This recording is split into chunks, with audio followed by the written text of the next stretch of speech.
She's the sidekick, wagging her tail. In the land of pixels, she'll never fail.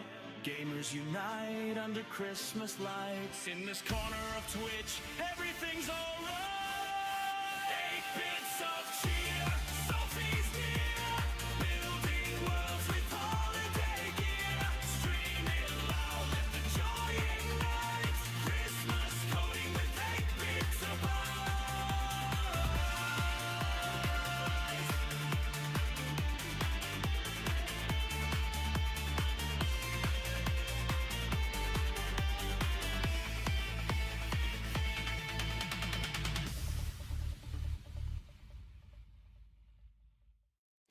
Good morning, folks.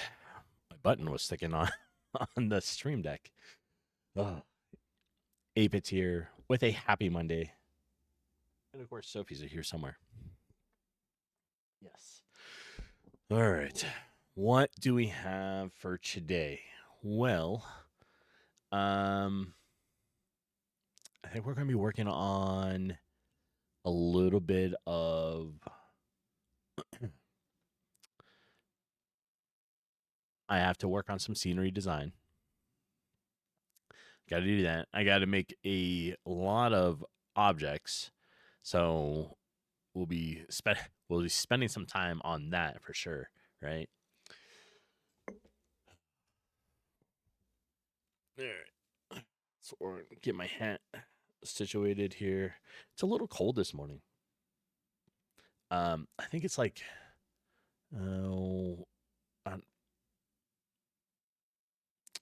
I'm not in Nashville. It's like 28 out. So it's a little chilly, right?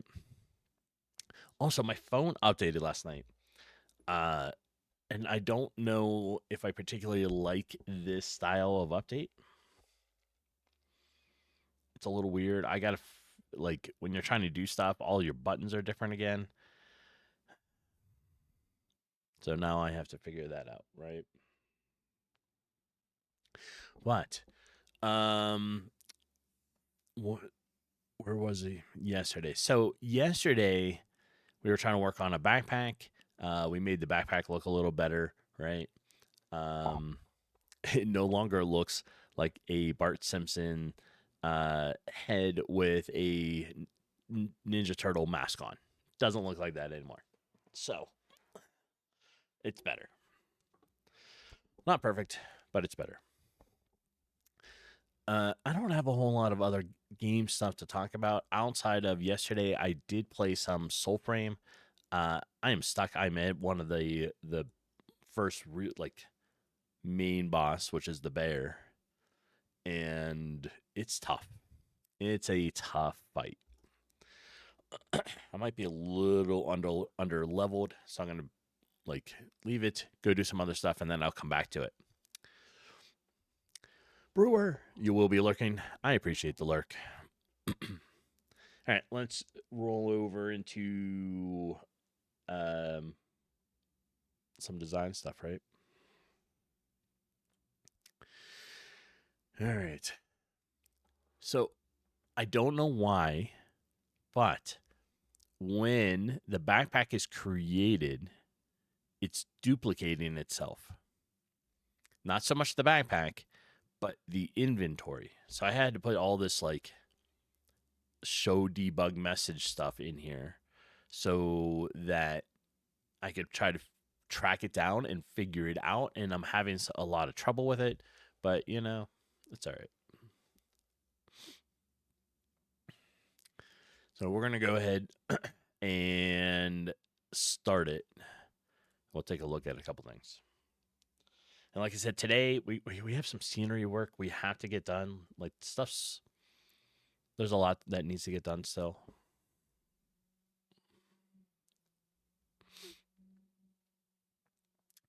All right, and it took it a little bit to get started.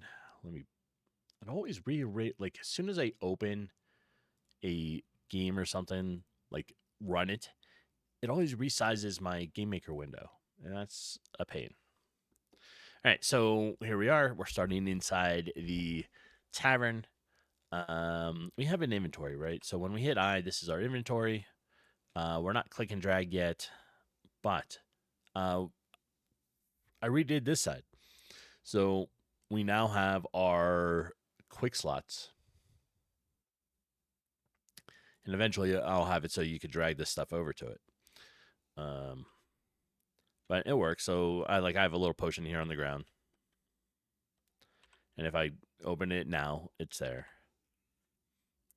And I do have it working. So if I go talk to the barkeep and open up the shop, I can buy and sell stuff. So that is working. And then the quick bar is going to be down here, but I haven't finished those ones yet. So the other issue I was running into was this. All right. we're in the battle menu, right? And currently, when all the other buttons seem to work, right? This one works. Defend is working now. Yeah. But the backpack, to open your inventory, when you click it, it's not doing anything now. Okay. But what it was doing was creating two inventories. One would be in the center of the screen and one was up here. And so I'm attempting to also try to troubleshoot and figure that out. I think we'll move that. Shrink it there.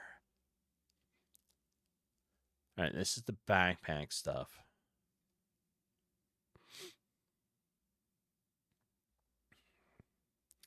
It should be working. The question is, why is it not working?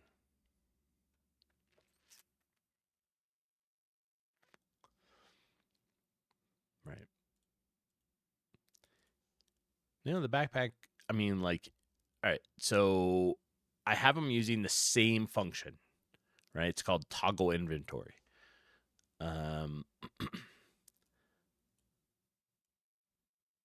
It is seeing it, so all my stuff is working.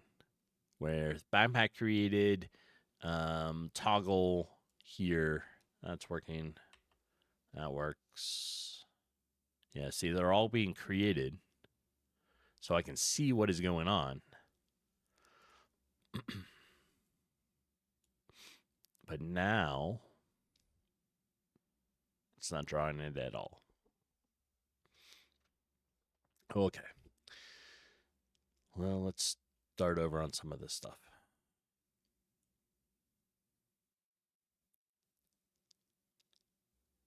I have inventory already, so if it's not in the room battle, this should work. But that was for testing. I don't think I really needed to do that.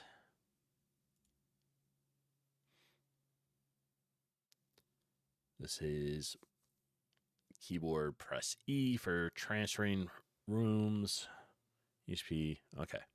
Burger, health potions, enemies. It's fine.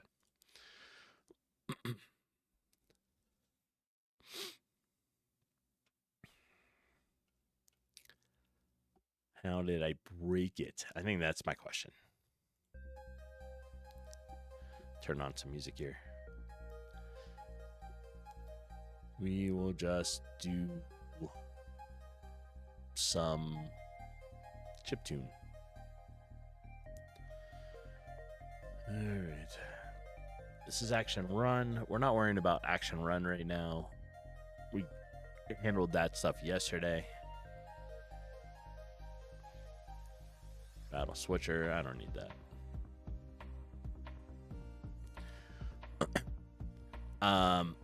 This is more attempted debug. So we're going to turn that part off.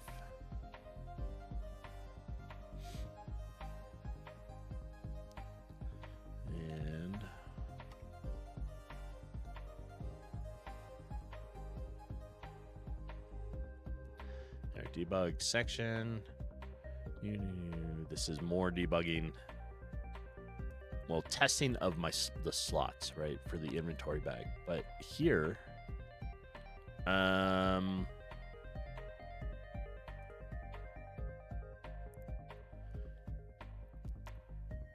if this exists, it should create it. So both of these, pressing I or clicking on it, should toggle inventory, right? So it should activate that function, which then is creating it here.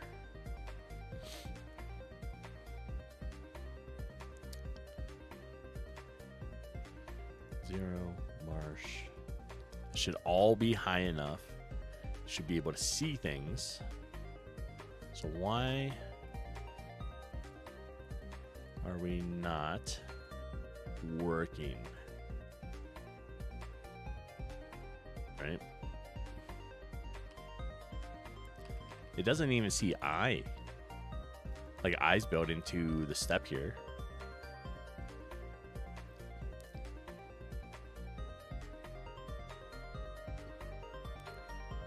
Like it's registering that I'm doing stuff.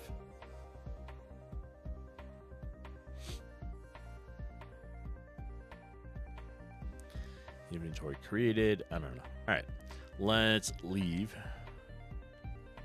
Let's go back into the room.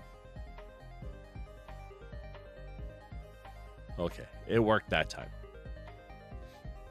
So this is my problem.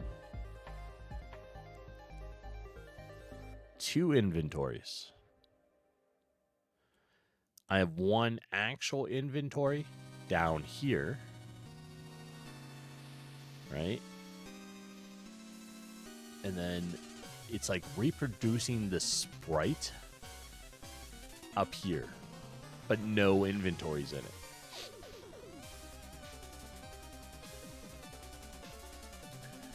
So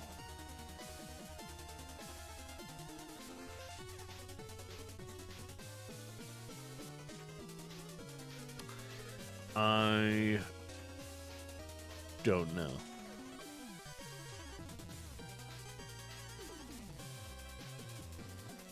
And where did I just put that? I was working on this last night. Now I can't remember. Hold on.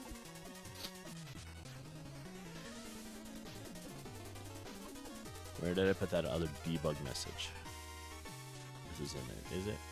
Inventory ID plus string ID. Depth. Total. Yeah, this is it. All right. Show which inventory this is. Let's make it a little more clear. This is for debugging.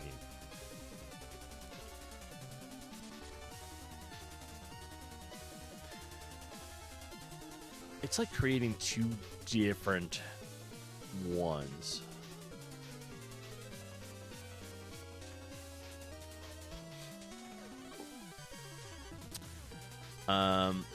We don't need it to be there. Right, let's make it, how about,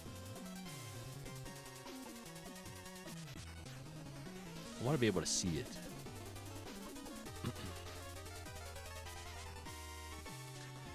So we're saying off by 100 for our height up here.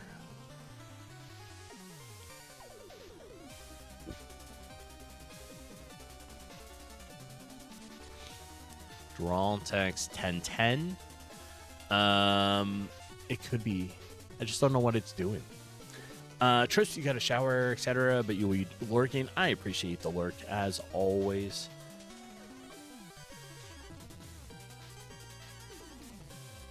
All right, we have. Where is it drawing it? It is drawing text. And 10. How do I want to redo this? Let's make it with height.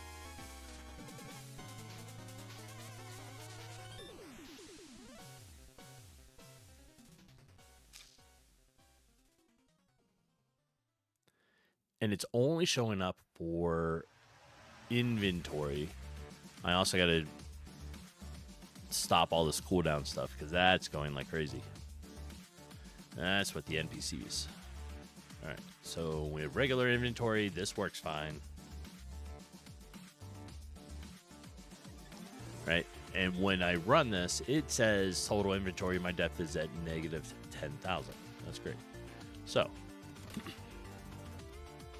come in here.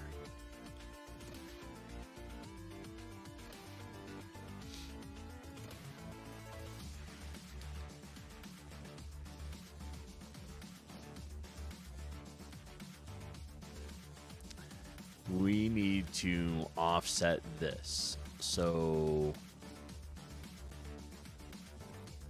we want this to be maybe positive by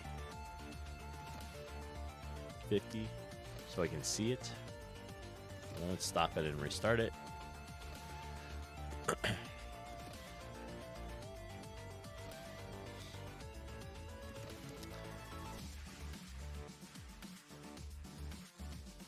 All right, so this info is almost there, right? It's right here. We need it to come down another, well,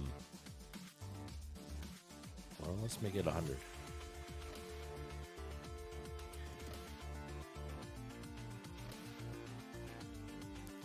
And we are going to do this as well. And we're going to say this is 10 past it, right?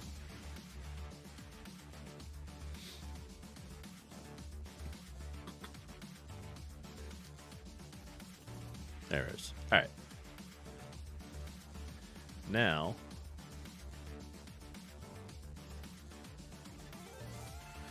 when we come in here, we have an inventory ID. We have a reference instance, but it's depth, right? What I don't understand is why in this particular room it wants to create 2 inventories, right?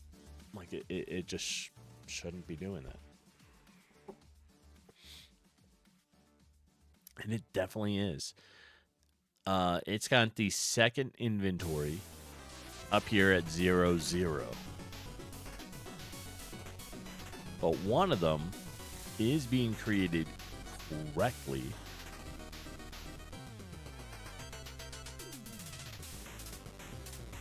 When we create this, where are we doing it? We're creating it here at 0, 0.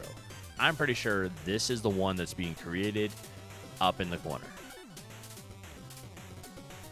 And if I turn this off, what happens?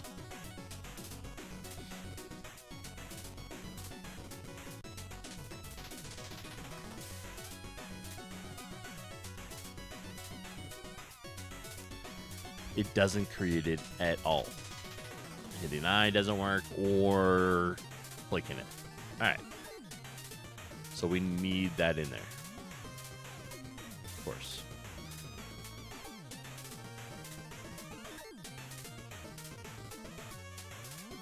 I think if we go in back to the regular player and look at where I is, this is also creating one here at 0, 0.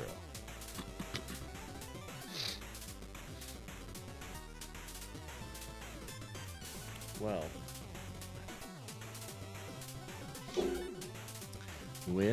well.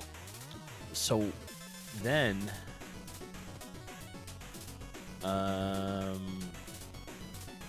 burger.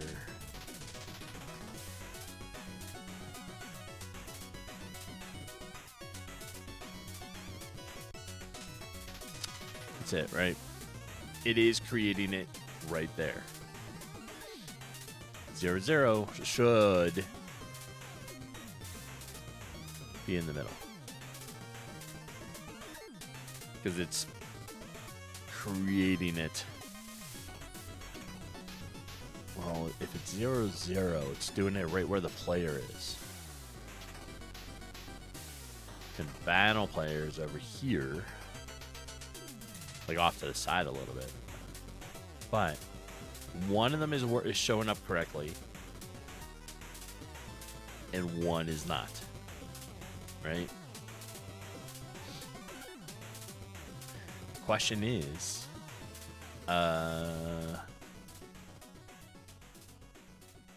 why? Okay, here's something we can do. We're going, just to make sure it's showing the same sprites, which I'm pretty sure it is, we want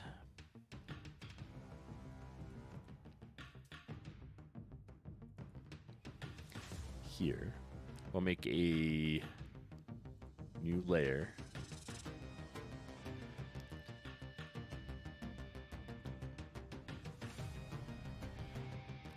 And we'll do that, right? So now we can start the game.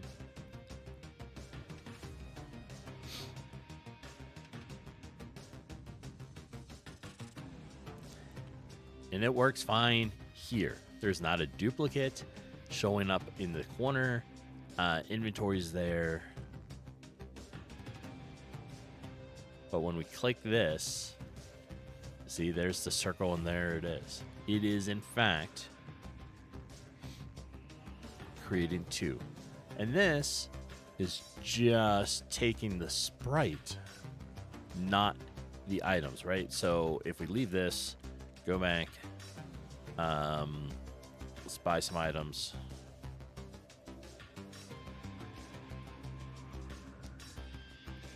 There, so we should be able to see two things, and we'll pick up that. Now we have 6, right?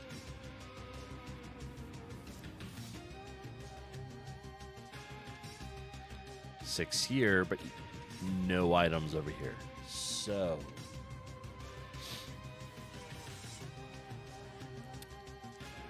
what the hell is going on?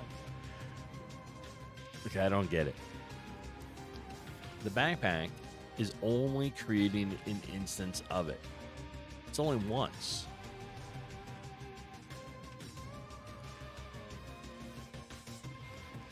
I have I have one function, toggle inventory, that is being called when you either press on it or press I. Right? So you're either hitting the I key or the mouse left button. When that happens, it runs this function. And with that, we have if instance exist, object inventory, then we destroy the object inventory. Otherwise, create object inventory.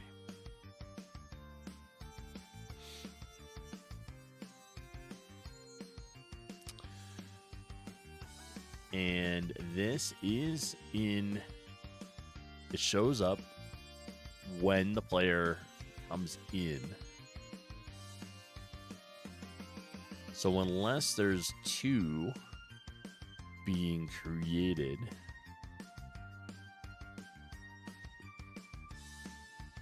maybe it's running this twice.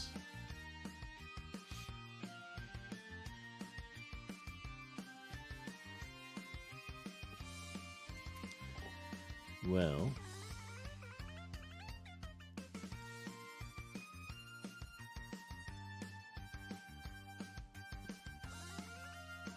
all right, so we have object backpack, right?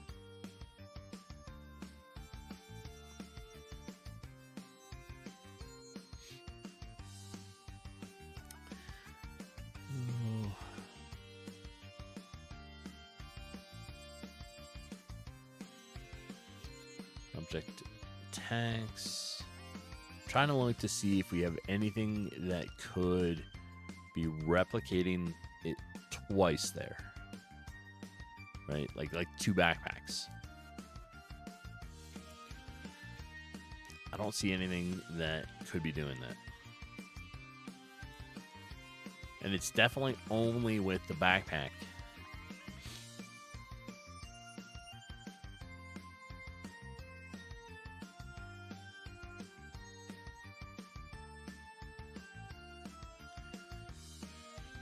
So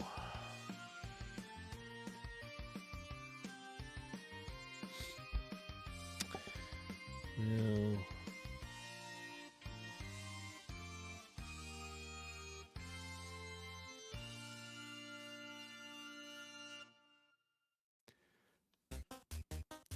Right, and if you click on it, all I'm doing is saying create instance, create depth.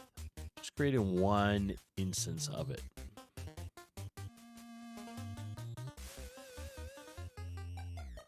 All right, let's grab the keyboard press here. Oh, I just want this one. All right, and we're gonna bring this in and put this into a step event. Do I even have a step event here? No. There. So if you aren't here, you should just be able to create it. So we're gonna try that and try to eliminate what is going on.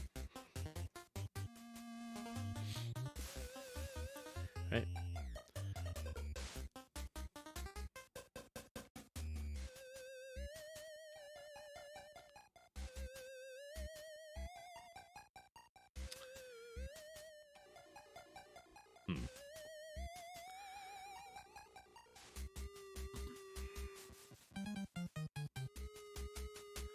So that is creating it, but just hitting I is no longer creating it. Why?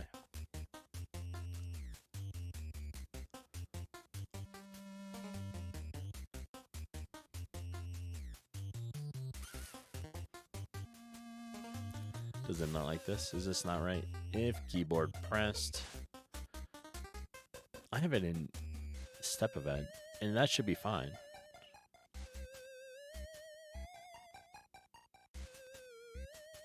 Let's take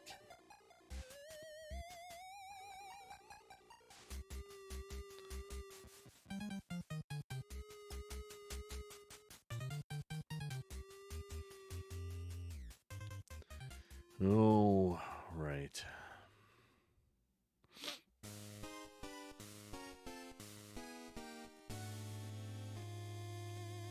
Inventory. Okay, so that works.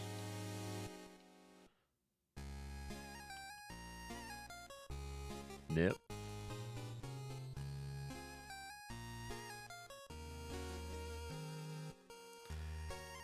I don't get it.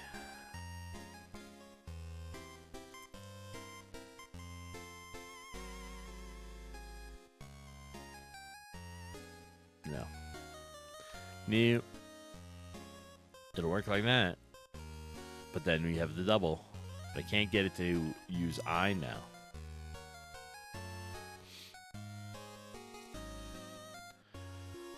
Why?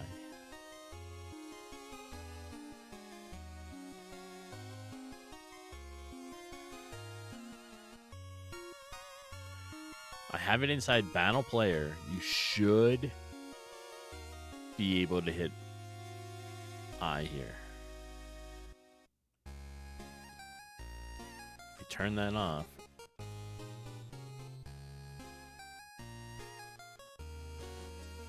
and then go back into it.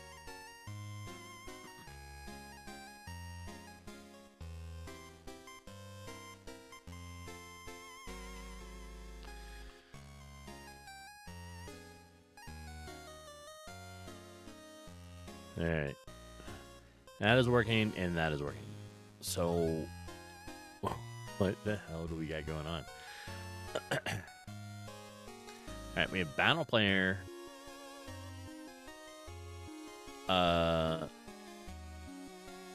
Oh, that's Battle Manager 2.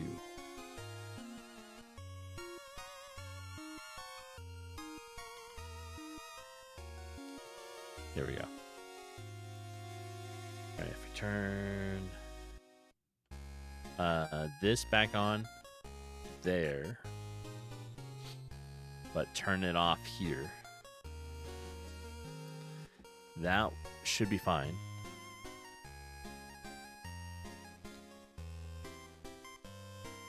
because we still have inventory here.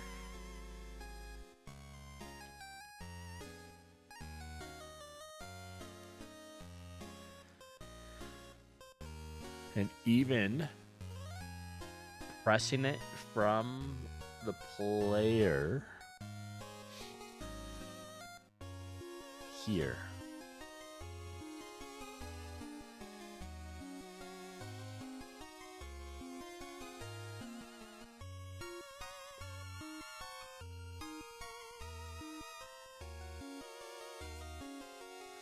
I don't get it.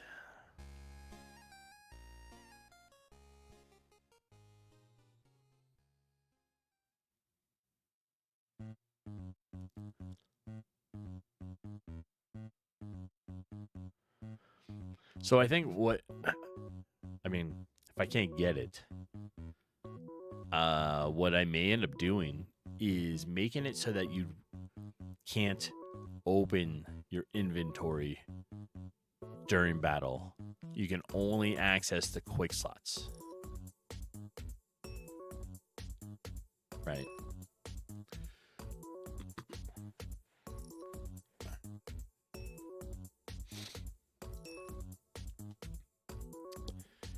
I think that'll be how it's going to be done.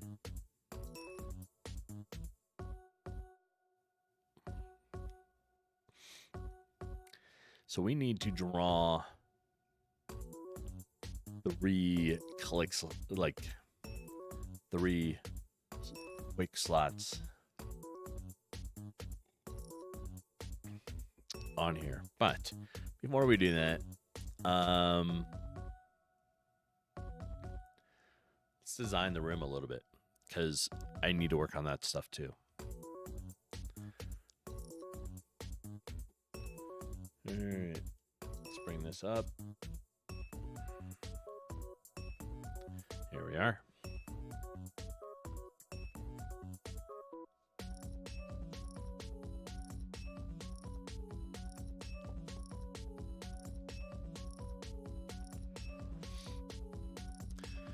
All right, so room battle. Oops. Here's this, right? It's not a very big room. It doesn't have to be.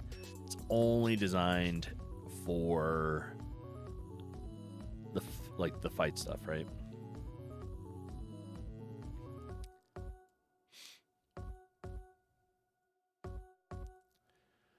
And I think what was going to be done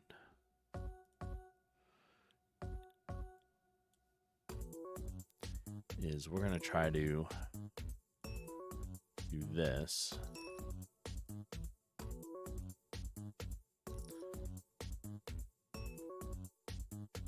There. And now, we need to fix.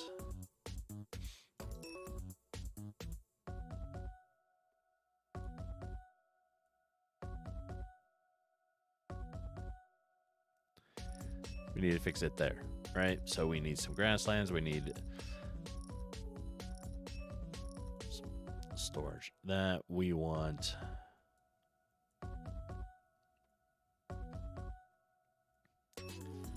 What?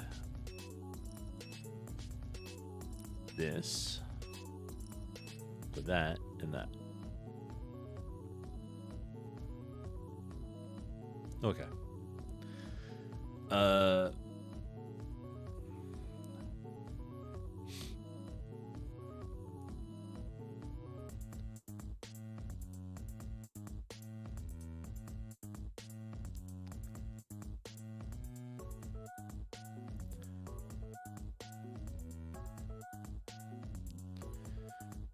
We'll do some walls like this.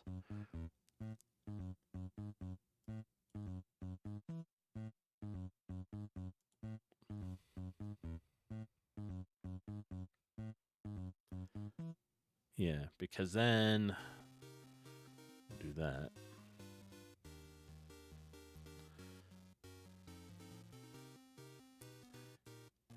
And if we want to do the same kind of thing here,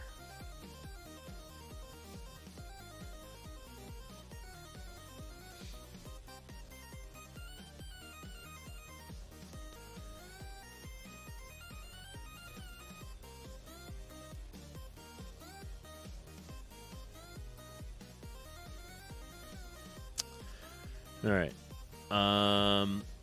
We have grasslands where the floor is.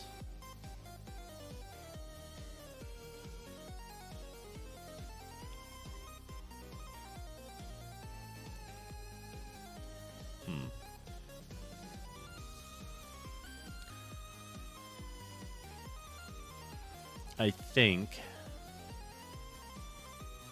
let's give it maybe a darker look. So it's more. Oh, that was grasslands.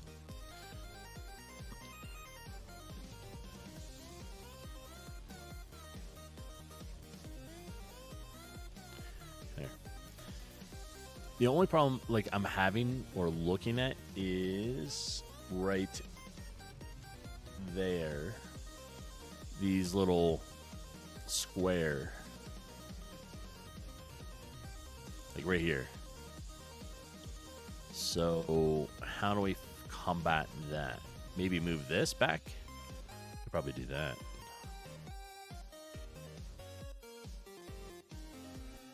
Start it like here.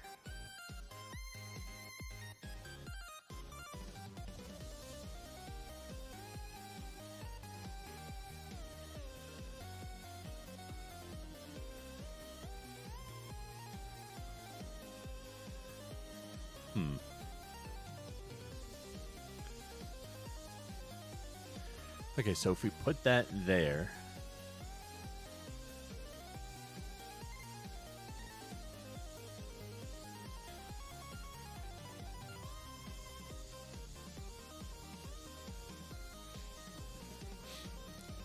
kind of like that, right?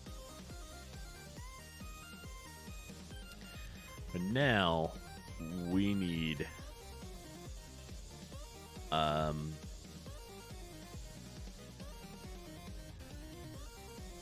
I need some more, another level.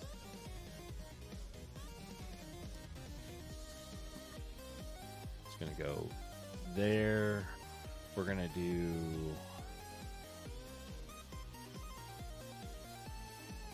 forest.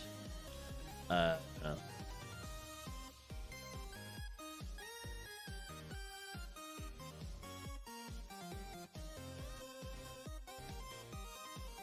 I don't know, middle, lower, right? Oh, it would help if I give it a tile set.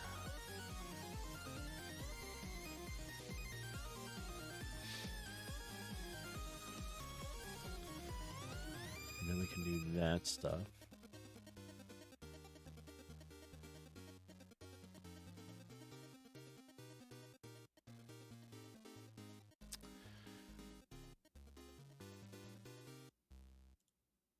There. Oh, we need to fix that one, and there we go. All right. Now, you go back up to upper.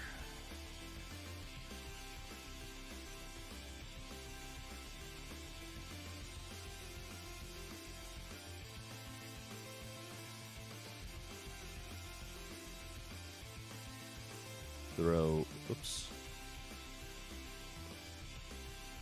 like that there.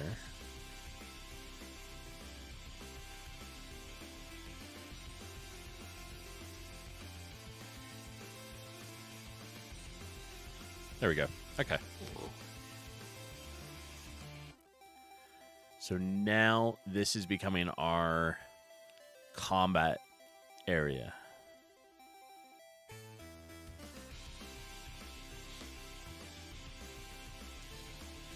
And if we want assets in here,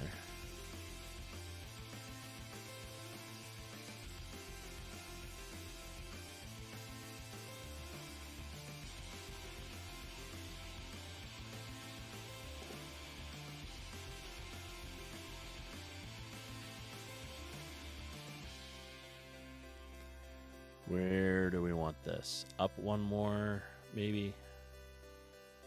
Do stuff like this. Your natural state is enlightened. Everything else you've ever been told about yourself is a lie. We are trying to wake ourselves up because we come from source energy And let's do... Brothers and sisters that we're seeing in the dream are mere reflections of our inner self, yin and yang, love and hate. People that Go we there. dislike are mere reflections of our own character defects. That is stinkiness. Successful Stinky, stinky. our deepest, most Good morning. self. We are beings. Whoever Our mission is to be said hi. creation. Gentlemen, welcome in. Energy on spaceship All right. Earth. So we'll put that down here. Our buttons are going to end up right here. So we don't want to make it so that it's too, like, overcrowded right there. But I think we'll be all right. We wanted this as middle, and we're going to choose this one to cover that. Because, just like that. All right.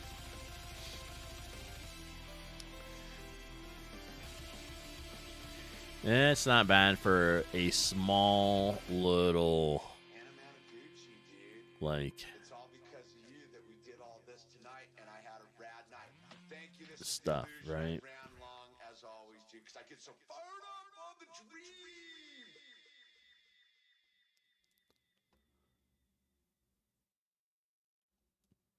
we'll put that there.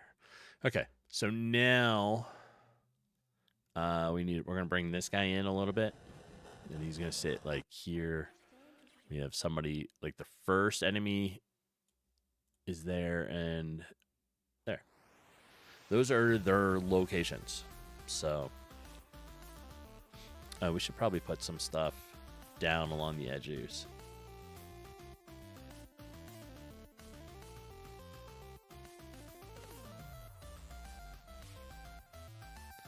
Let's do that. On here,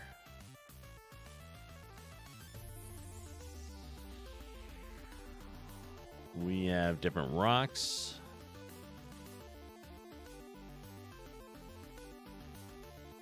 Like different grass that we can also put in.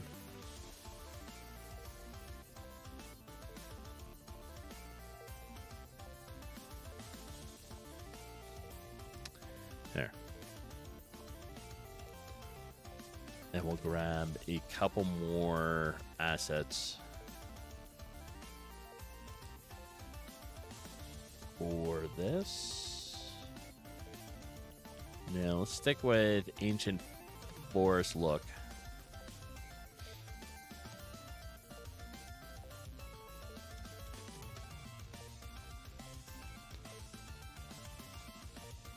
That up there. All right. That is the new zone, right?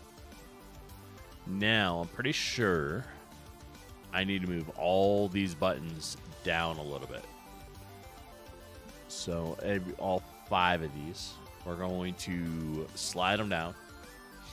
Try to make it fit a little better, right? So, battle player is where they all are. They're currently on...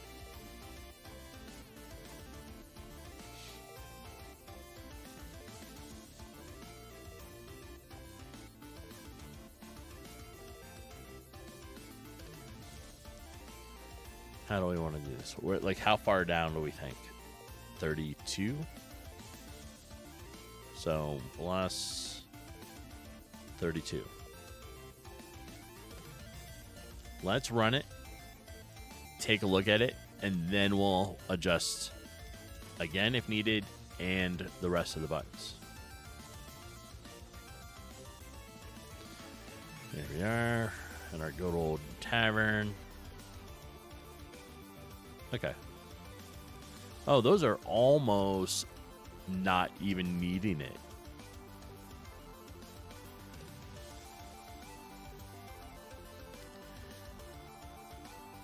Okay.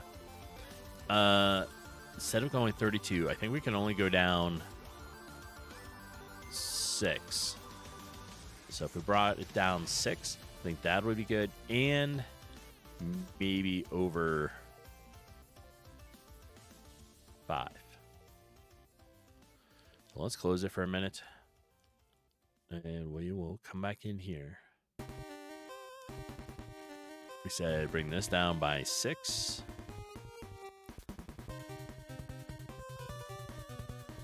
And offset by 5. So plus 5, right?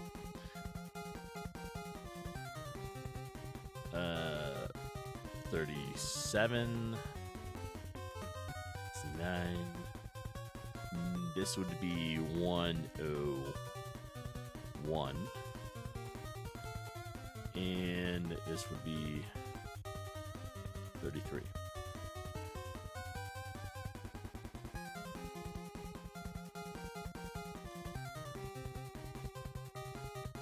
Okay. Oops. That should be good. Let's run it.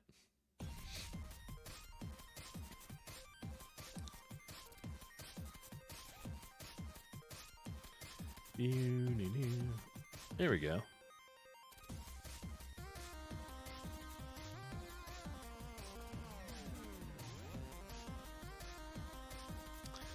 Maybe we should move the player up a little bit.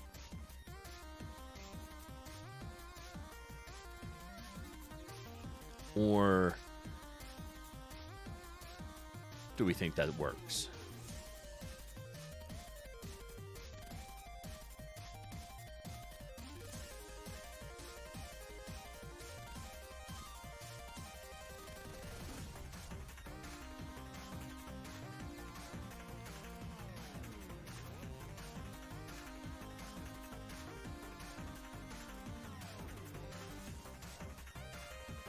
All right.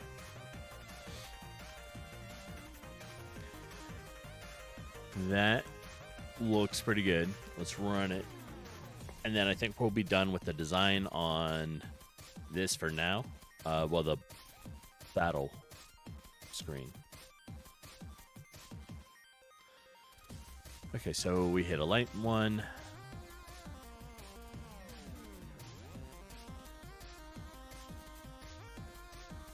Defend.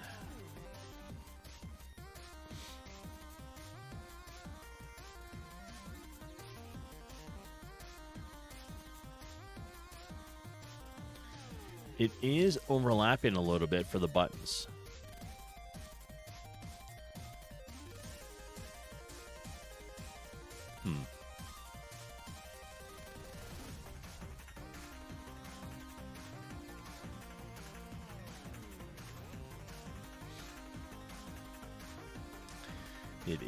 It is. And then for the buttons, I wanted to make like light attack, heavy attack, icons.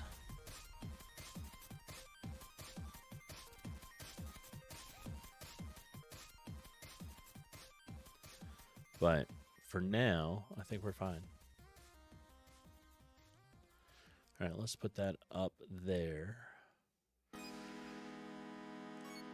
And I still have that inventory issue, and I think the solution is to not have the backpack open all the way up. Like, not even be there. I think that's maybe just the issue. Because I don't know why it's opening.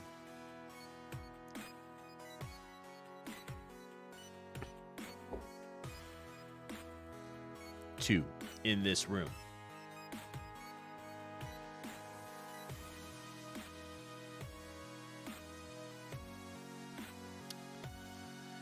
Right.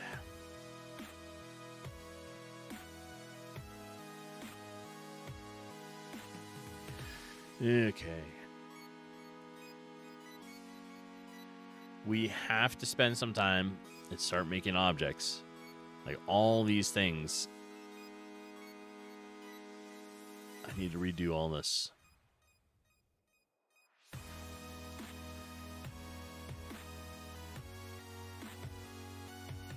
to try to make it so that I can control the depth a little better. I'm having such a hard time.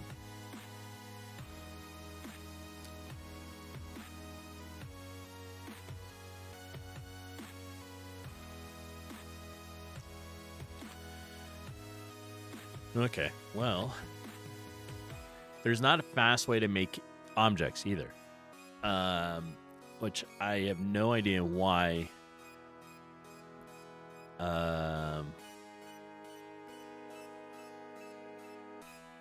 They would even do that. Like, why GameMaker would not make it so you can make an object quickly from a sprite.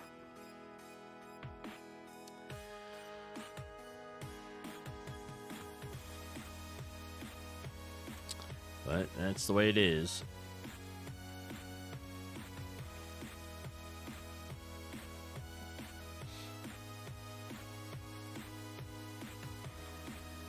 Well, because right now all these are scenery, right?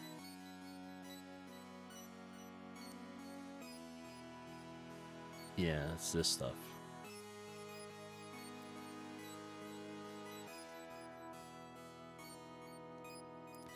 And the problem with it is it's not working very well with the player depth.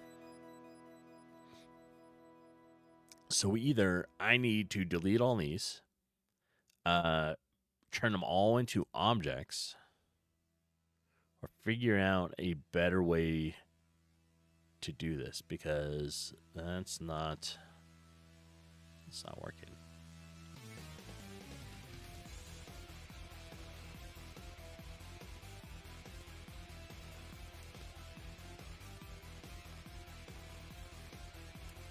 And there, now that I think about it, I think there was something I was supposed to watch for depth. Pretty sure I saved it. Let me look.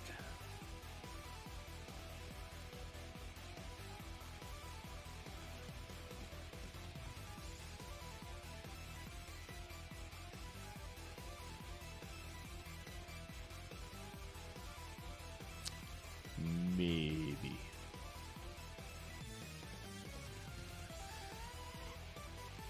All right, what about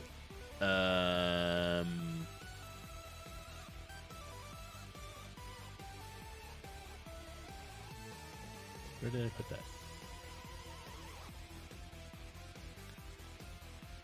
So this is working on stats. It's not what I need right now. Generate platforms with layers. And maybe this is kind of it. It's only 3 minutes and 33 seconds, so maybe we'll just watch through this and talk about layering. Good morning, Jeepin. What you doing up?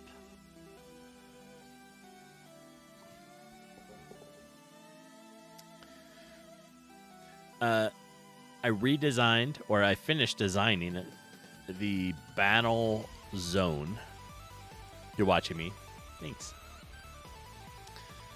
So now, on here, that is how the battle map looks.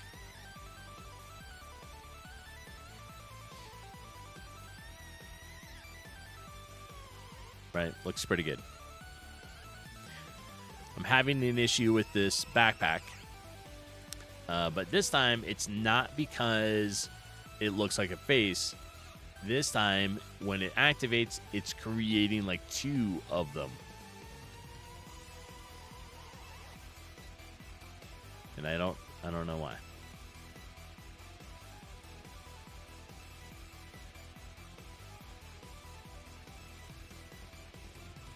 All right, we're gonna switch there. We are going to watch this video here. So let me make that a little bigger. Oh, we have ads starting. Does that mean you can carry double stuff? No. You do not get to carry double stuff. All right, so we have ads starting in about a minute. I'm going to take a quick be right back. When that does kick off, need some more coffee. Then when we return, we'll come in and watch this Levelmancer GameMaker tutorial on how to do layers a little better, right? All right, I think I got it sort of all set, and we'll go there. Now, like I said, ads are about to go off, so when they do, I will see everybody in a few moments, and we'll have some more coffee. All right.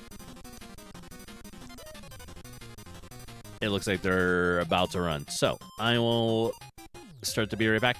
See everybody in a moment.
Mission parameters. Eliminate all opposition.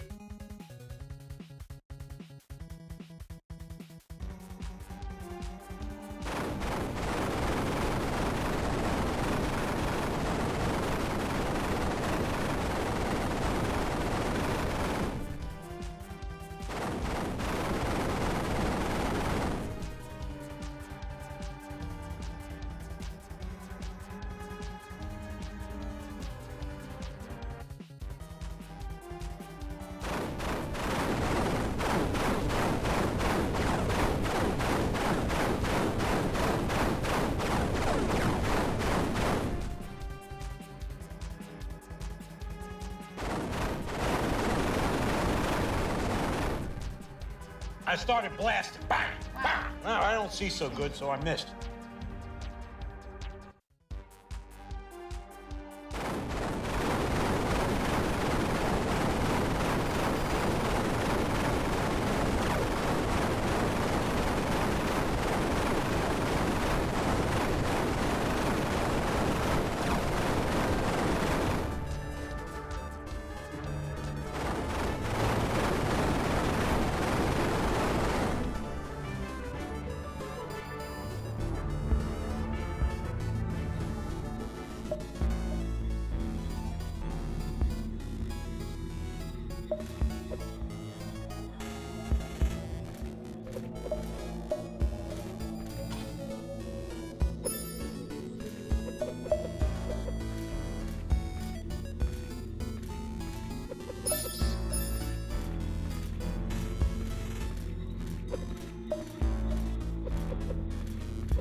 All right, I'm back. So, you like the game clips? Thanks. One of the things, that I was just struggling with is the iPhone updated last night. And it's totally different again. They just, every single time, they're like, we're going to mess with everybody and move things. Buttons are different. Menus are different. I'm like, how? I couldn't even figure it out. I was like, all right. I was trying to look at my emails, and I was like, it's all rearranged again. And I was like, I just got it the way I want it.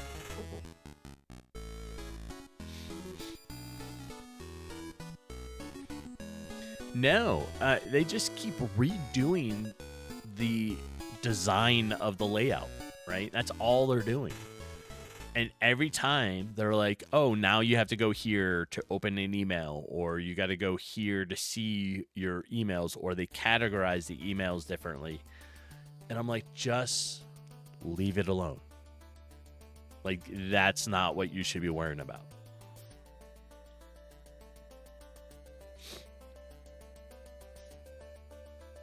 And they do it like with every major update, right? I'm like, all right, whatever.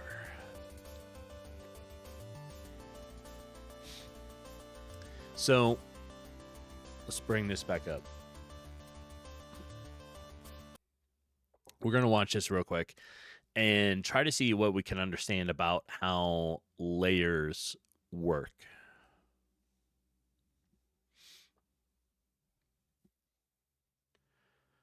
Where I can put platforms into a level.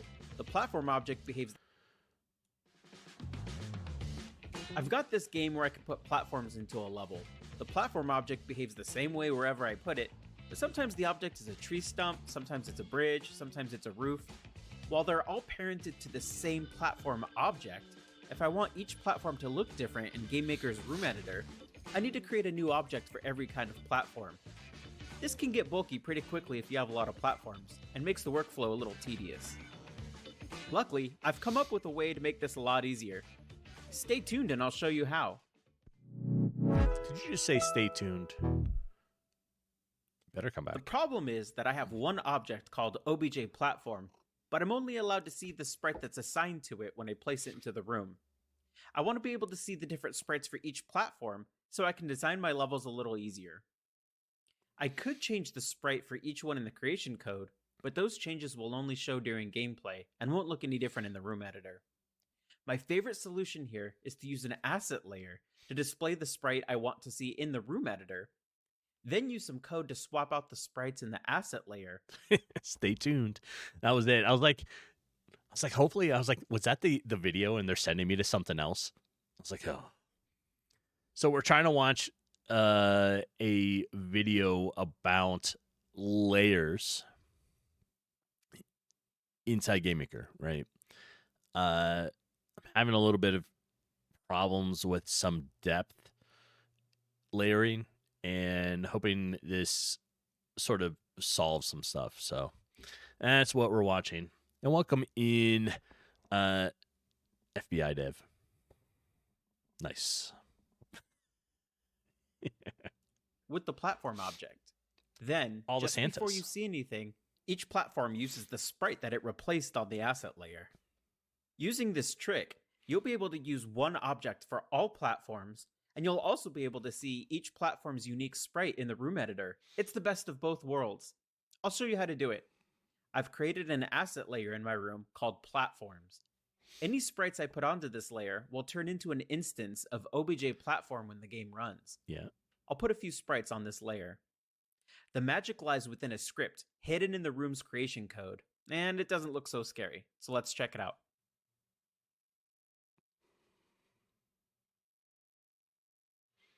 So here's a look at a room's creation code. There's two things in here.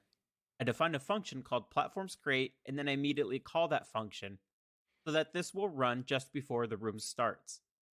This function creates a jump-through platform on every asset on a layer in the room editor. So first, we'll define the name of our platform layer, and then the platform object, which we'll call platforms, and we're using OBJ platform to replace the sprites. First, let's get the platforms layer. Then we'll get all the elements on the layer and loop through them. We'll take each element and we'll take note of its sprite, its position, and its scale. Then we'll create a platform in its place. Last, we'll match the platform's sprite and size to the sprite on the layer. So to summarize, any sprite I put on the platforms layer will automatically be replaced with an instance of OBJ platform, and that instance will change its sprite to the sprite it replaced on the layer. Let's test it out in game. I'm able to use these like I would any other platform, even though they were just sprites in the platforms layer just a second ago. This saves me a lot of time not having to create a new object for every platform that I want to add, and it's a nice way of making the room editor a little more friendly. What's your favorite way of using layers? Thanks for watching and sticking.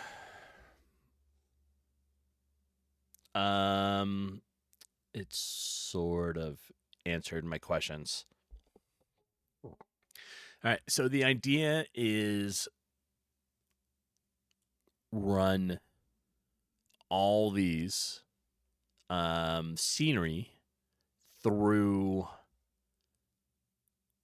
that method, right? So you essentially have one object that it thinks it is. It uses all these sprites for it. And then maybe that way you can be able to set the depth a little easier.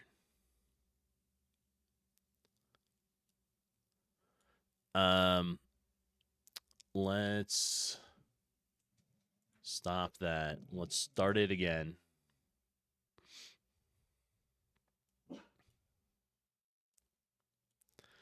And let's go take a walk into the zone. Here, let me make that bigger. There we are.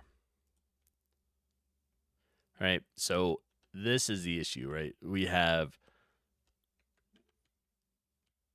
plant stuff.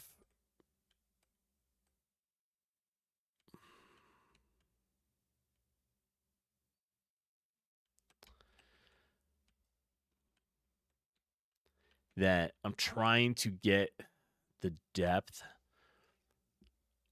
to be correct with it, and it's not working very well.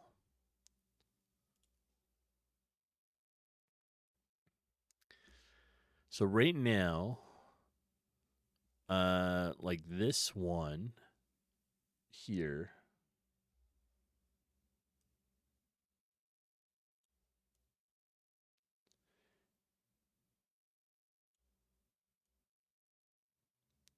right? That one says it should be on top of the player. But we see that it is not. Because over on the side here, in my list, I can see scenery top is above the player. And that is not how it's working.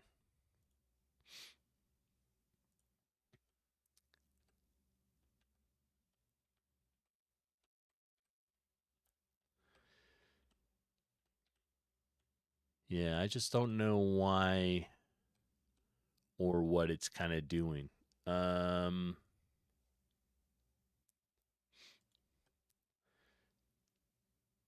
So that one is one of the marsh decorations. It is Marsh Dead Tree 04 for gray. All right, that is this one.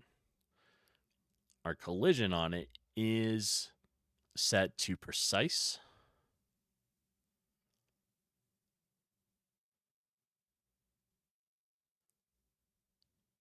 And I guess, let me get music on. The other thing I could probably try to do with it is maybe set a wall.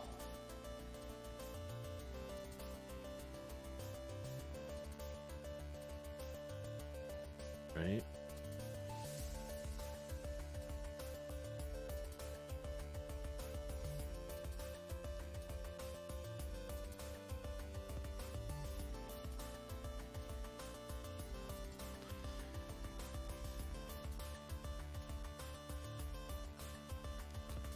And then maybe that'll block it. Something like that. But I still think it's going to walk on top of it. So let's stop it and restart it.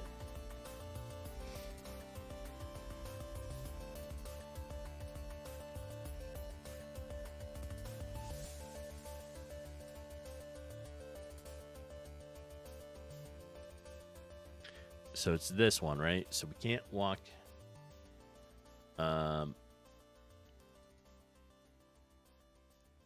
under it anymore.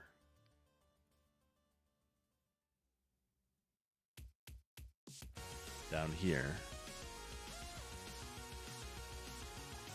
Yeah, see, he walks right on top of it.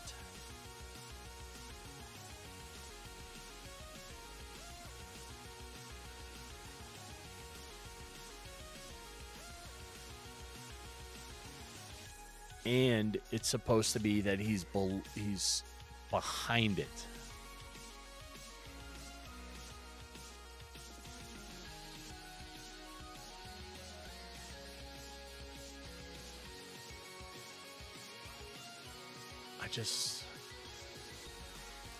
The depth thing drives me crazy.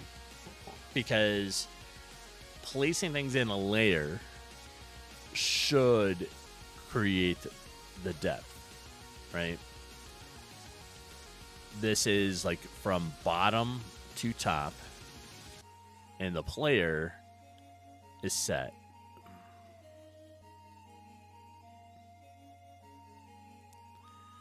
Let me...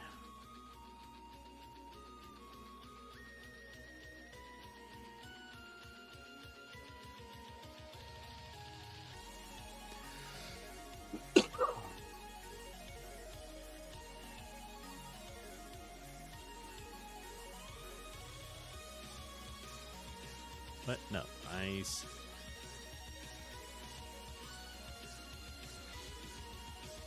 All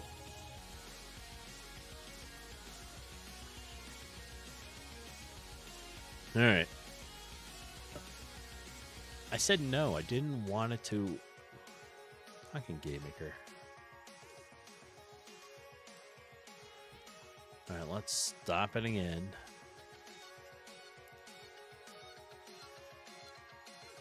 If we say negative 2,500 there. User-defined layer depths are not adequately spaced. Do you want to redistribute the depths? Choosing no will maintain the user-defined depths. That is what I want.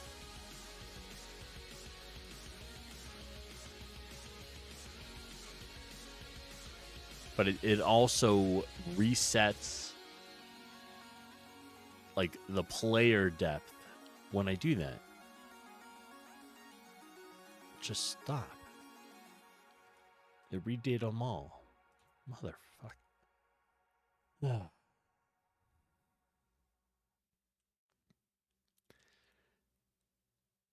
GameMaker does not work the way I want it to sometimes. Alright, let's start it again.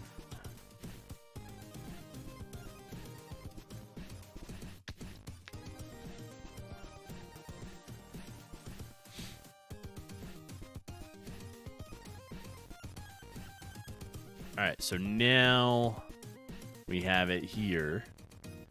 Walk behind this.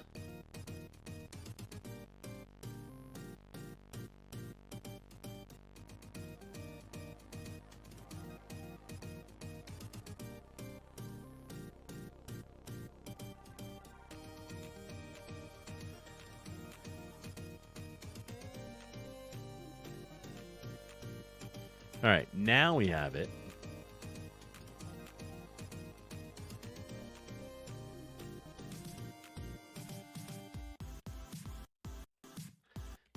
except for that. Damn. I don't know what the hell it's doing.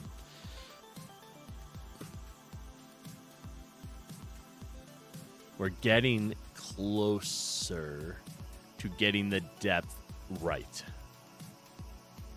We are. We're getting closer. It works fine here. But if we come around to this side,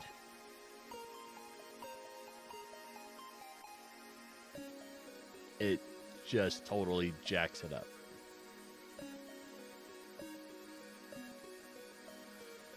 Yeah.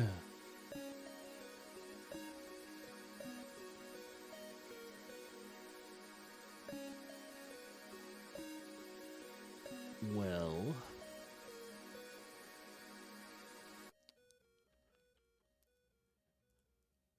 like I said, we're getting closer with it. It is on working as if it's on top of the player now.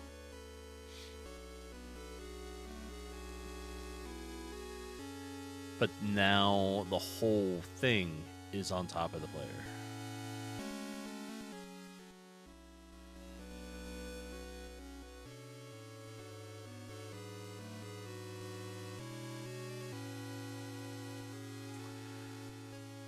Well,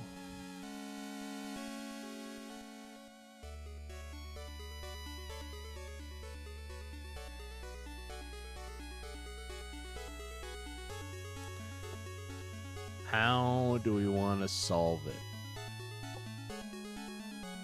Probably make like one object that has all the info on it.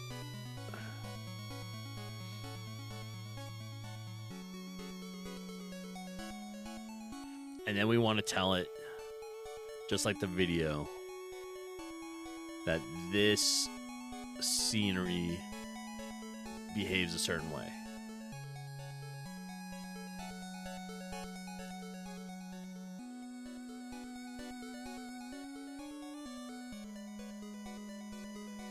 Yeah, because like it works fine here, right? You can see the character going behind the log.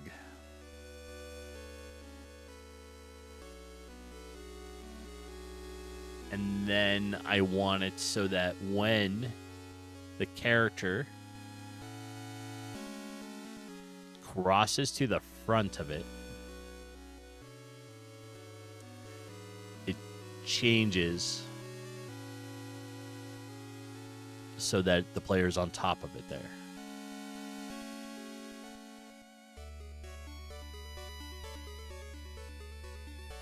I know what I want. I just don't know how to do it.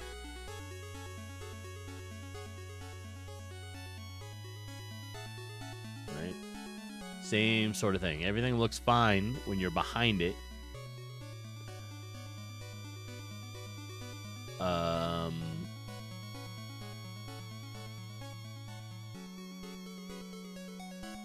But when you cross in front of it, it's not doing it. So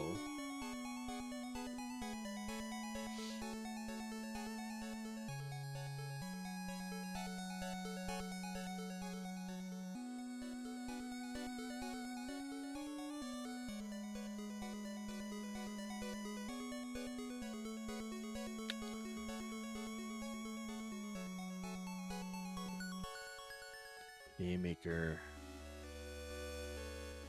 layer depth.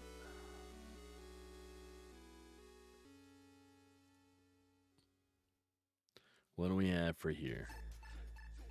Layer depth? Let's look at the manual first.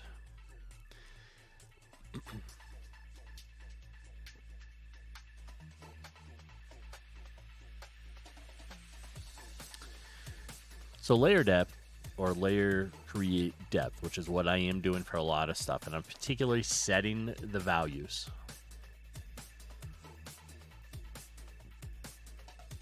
Note that you can check the layer, the depth of the layer at any time using layer get depth.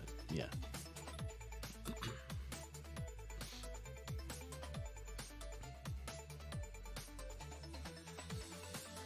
That's not really what I was looking for, is it?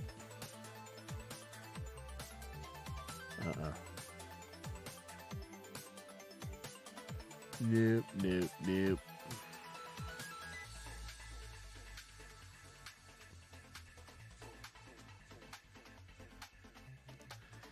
This shows how the layering works. Yes,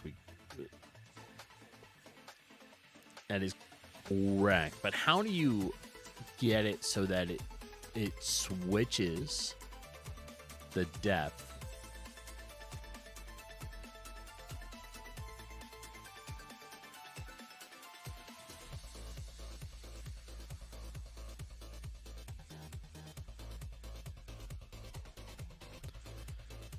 Right? Because the idea is when you're coming down to an object, right? All right, so like this. That is correct. You want to be behind the object.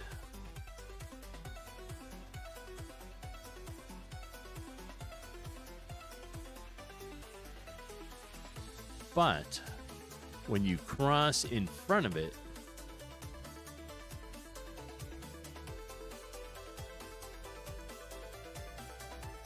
it now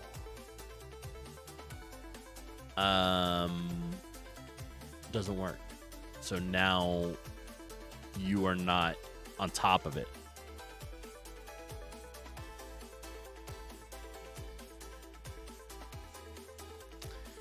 Right?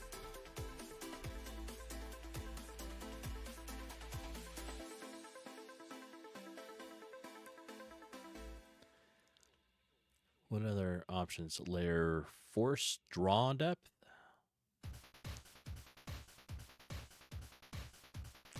No.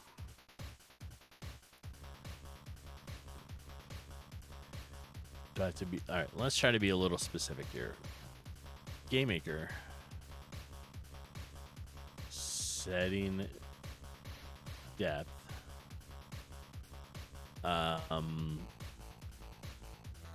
On sprite behind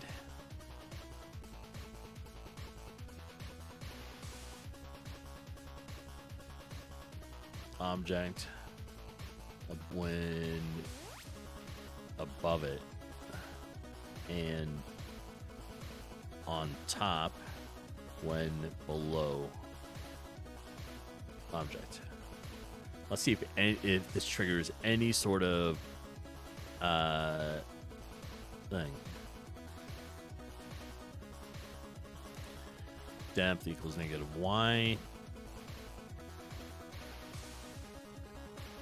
In the step event of the instance you want to control, example, your player character, add the following line of code. Explanation there. Let's see what the GameMaker community has.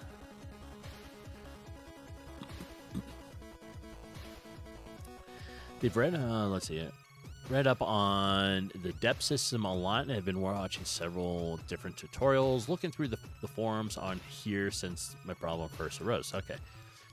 To put it simply, when implementing the depth system, my character still does not want to appear in front of the object or behind the object depending on its Y value. Got it. And the problem continues.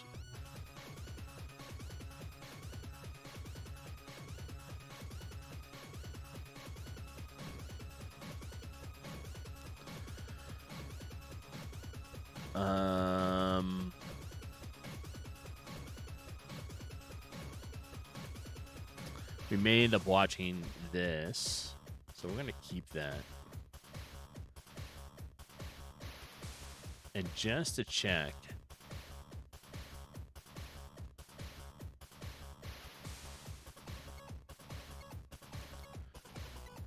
it was depth equals negative y, right?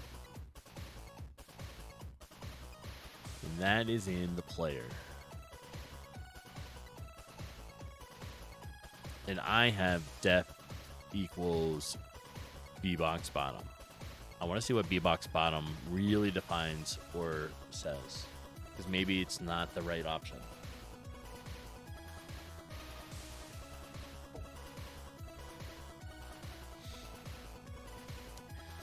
Alright, so B-Box Bottom, this read-only variable returns the Y position within the room.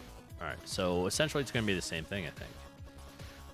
Of the bottom of the bounding box for the instance where the bounding box is defined by the maximum width and height of the mask for the instance.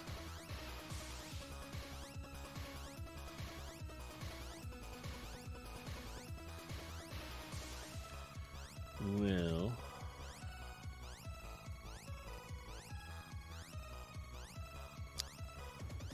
if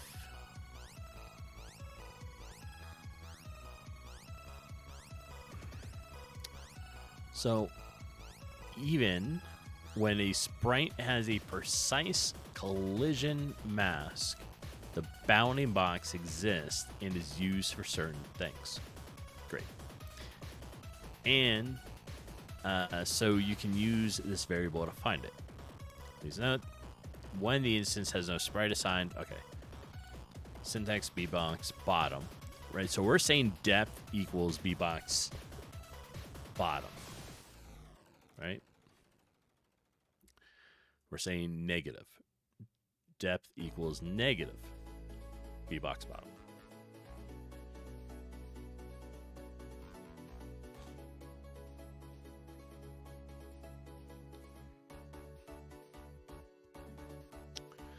If B-box bottom is greater than room height, Y equals room height minus sprite offset.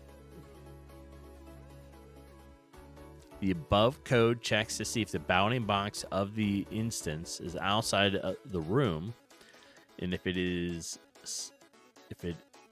it sets the instance to a new position.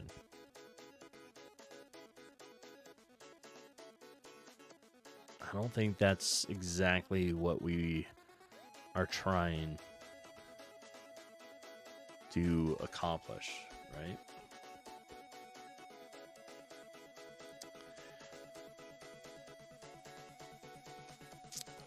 So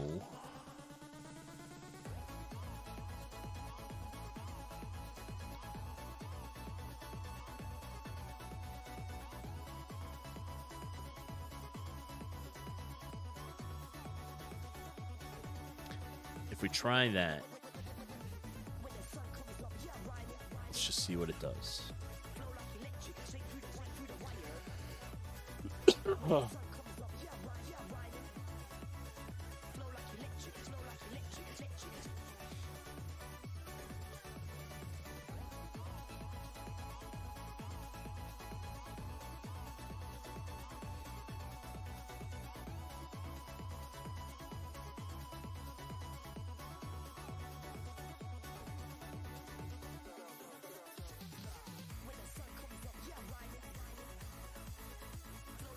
All right, not really doing what I was thinking it was going to do or hoping it was going to do.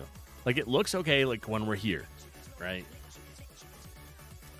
But when we try, like, it looks fine here. You are behind the object. I need it to adjust the depth so that it changes from being here, where you can be behind the object, to crossing in front of the object.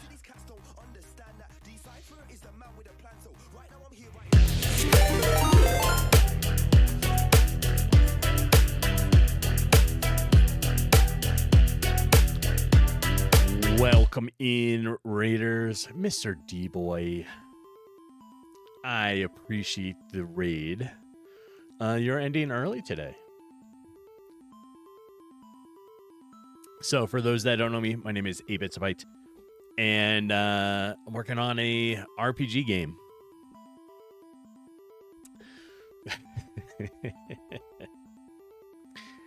how was the rest of your stream? I know I was in there for a little bit before starting my stuff. And we're currently trying to work on some depth layer issues. But that's what we're messing with right now. All right, so this is inside the marsh area. Yeah. Dead. Well, that's not good. Just quiet. It is a quiet Monday morning, right? Yeah, so this is like I said, this is the marsh area, right? Then you can come out, you leave the marsh, you come up in here. This is where the town is, or will be, right? We have different NPCs walking around.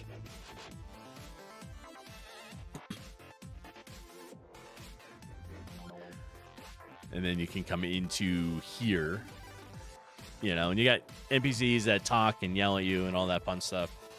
And then we have a battle system. So when you make contact with the enemy, it brings you into a turn-based attack system. You have you have a light attack, you have heavy attack, defend, run away, and inventory.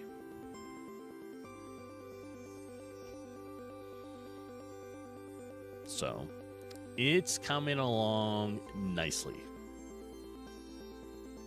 That's what I'm thinking.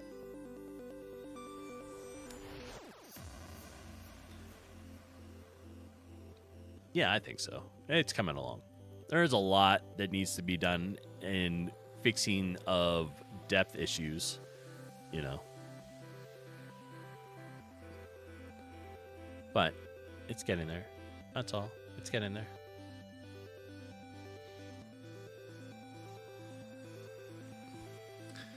Now you just got to make it like Expedition 33. Not a problem. I can have that done by the end of the day. So we're good there. Or, I mean, if I knew how to do it and make games like Soulframe, I would.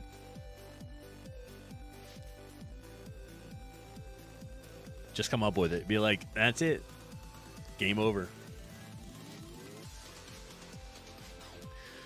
But I don't.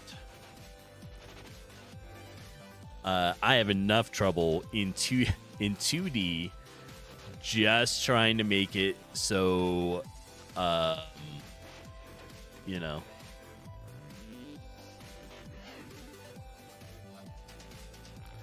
like I don't even know what just happened here.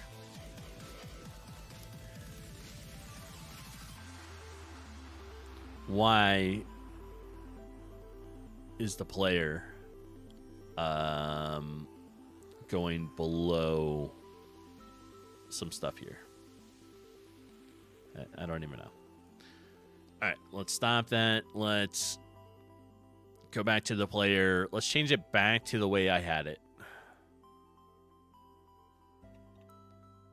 That's probably the issue. Soulframe is a bunch of motion capture, so it's not as hard as you think. 3D stuff. 2D can be a lot harder due to sprite frames. Yes. Yeah, and I'm struggling with some of the depth issues in here, right? It's still... What the hell?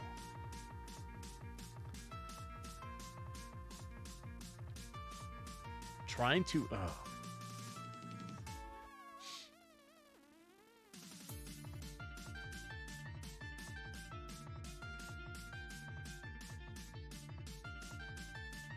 It's like this one spot.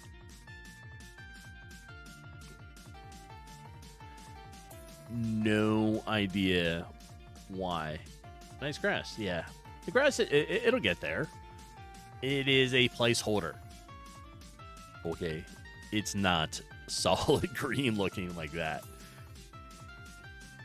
Yeah, let me make it a little bigger or smaller.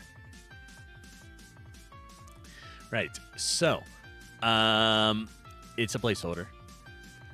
And Grassland Scenery will have its own that's scenery.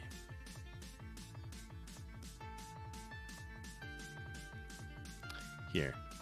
Right? So we have grass is the fourth dimension, yes. Yeah. It will have stuff in it.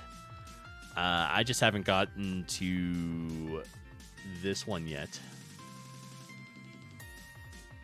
I have gotten to work on some of, like, this is the overworld map. I've been working in the corner over here on the marsh.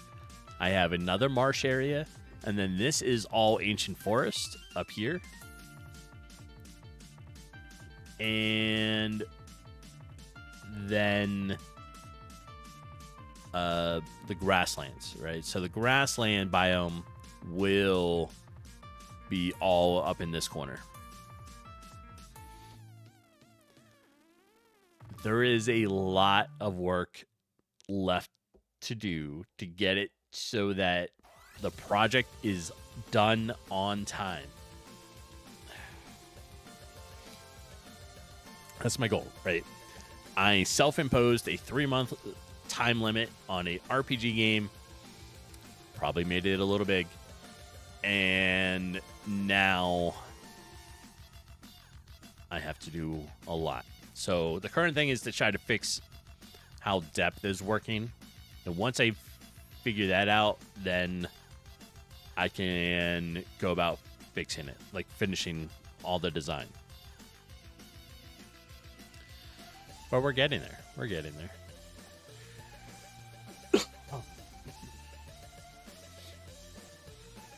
It will have some quests that are available from the barkeep. It will have turn-based attack style, because I wanted to try that. Right, so if we are in the game here,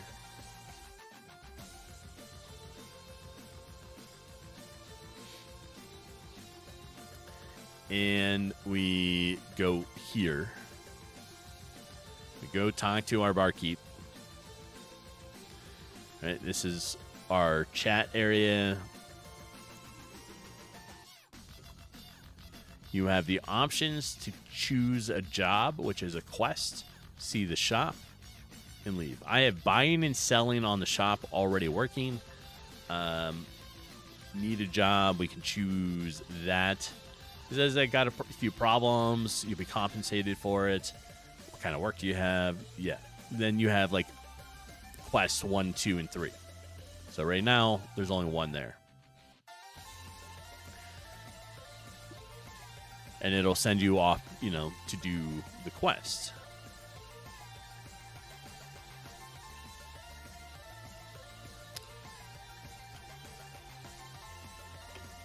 There.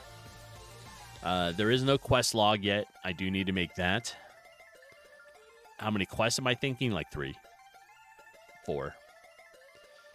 Right? It'll be small things.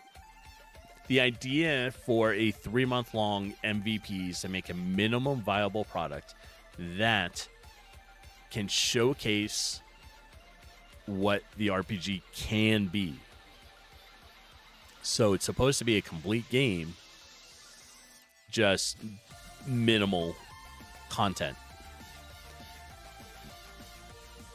And then depending if enough people really like it, you can take it from the MVP and make it into a longer game. So the idea is next year, run with this and now run it for another 6 months and see what we can come up with. And really add content to it. Like, why? Like, I don't understand why the depth layer is like this is so messed up.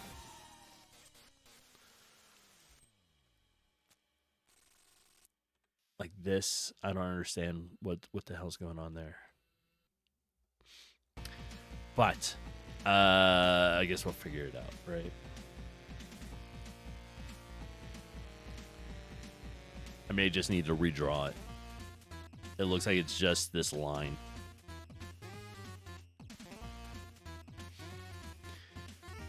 But it's coming along. Not bad, you know.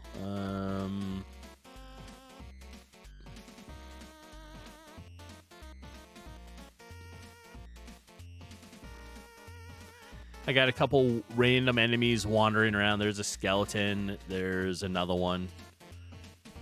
Thinking about only a couple different style enemies. Put them out there. I want to make it so that the enemy is... You can either both see an enemy and not see the enemy.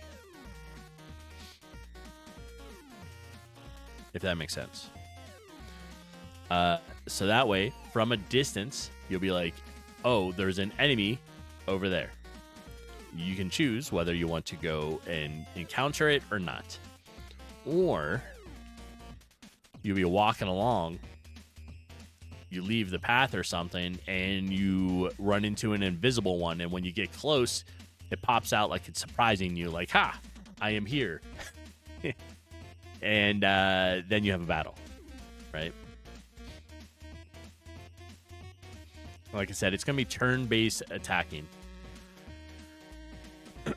So, right now, I have the attacks with light attack.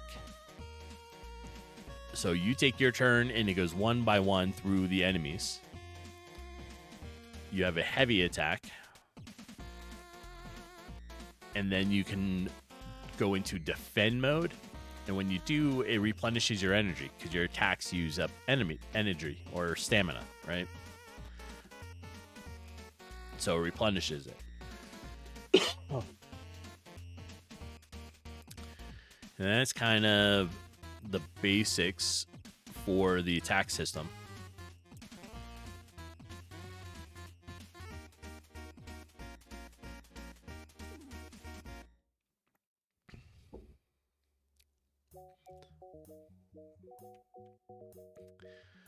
And I would love to make it so this adds in a lot more content, but for right now, I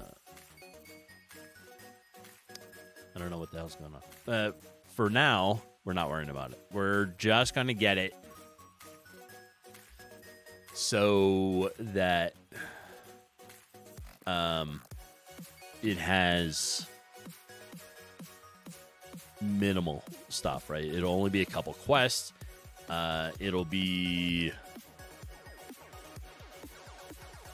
a few NPCs talking to you, a couple different enemies, and like I said, it's really like 4 biomes. Let me move this. So you have marsh, which is here. And you have the ancient forest area. And you have a stinkiness coming into chat. And you have the grasslands. Now, the 4th is going to be... So that's 1, 2, 3. The 4th is going to be the cave system.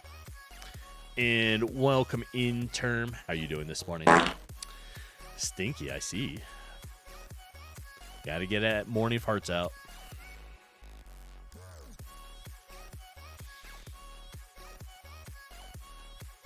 Yeah.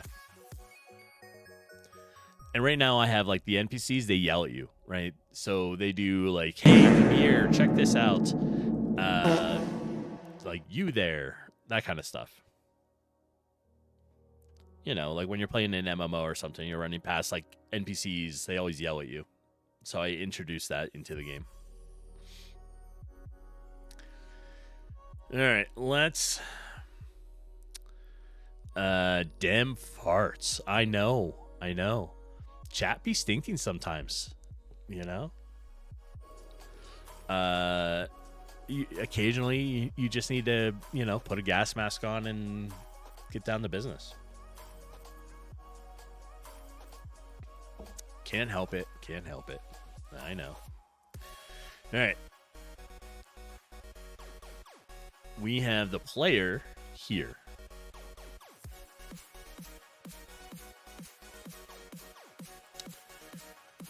On here, you have that problem term? Yeah, I know.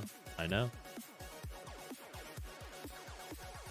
Let's bring the player up here for a minute so I can try to look at what is going on. And the minion laughing. I love minions. Volk, welcome in. How you doing this morning?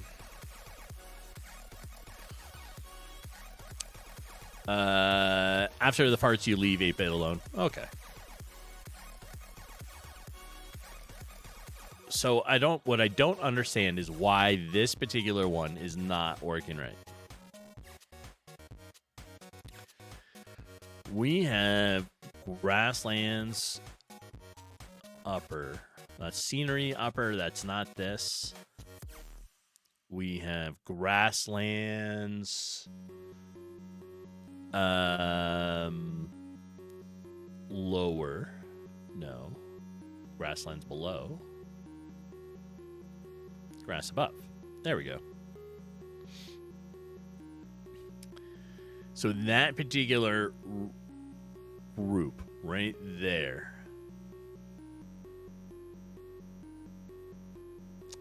it is really far below.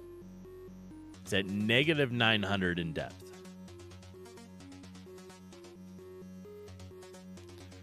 Let's stop. Let's save. I was doing a whole bunch of stuff, so we're going to close the project, reopen the project, and see if it fixes the glitch, right? And Volk, you're doing okay. You got your coffee, so it's looking up. Excellent.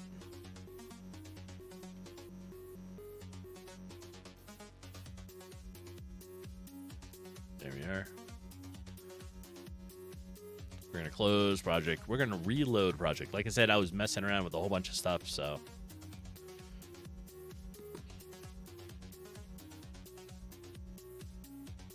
So now we're going to put the player back where he needs to be.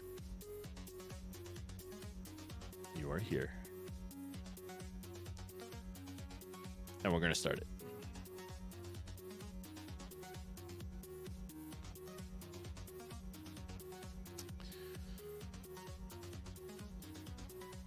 All right.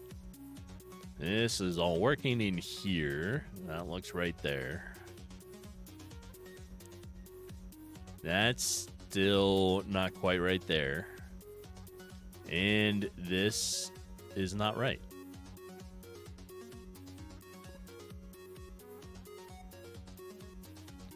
The question is why? Like, why is that layer being that way?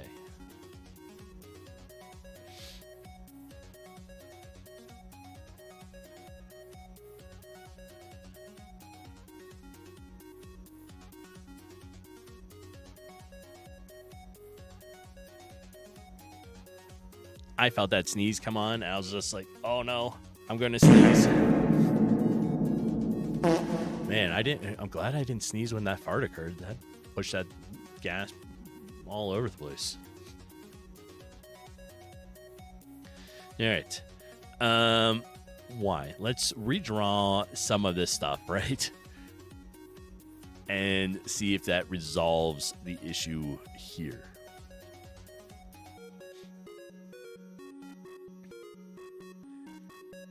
Was it this one? It was this one. Chat is getting stinky, Jeepin. I know. I know.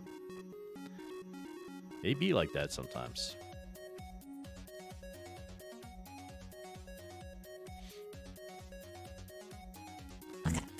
There we are. All right. So we got rid of that.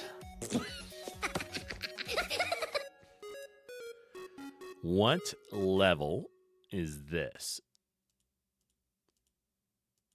That is that. All right. We want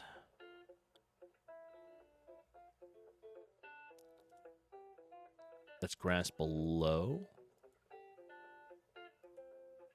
Okay, so if we're on grass below,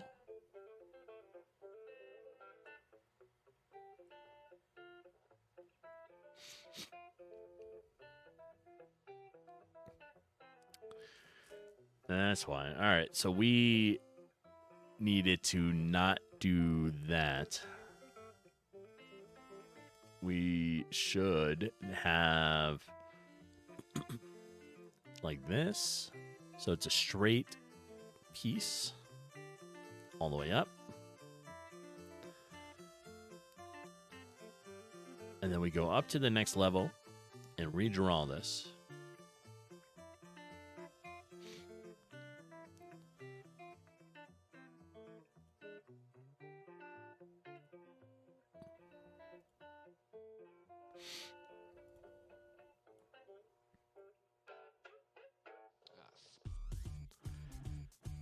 Right, so we'll do that with that.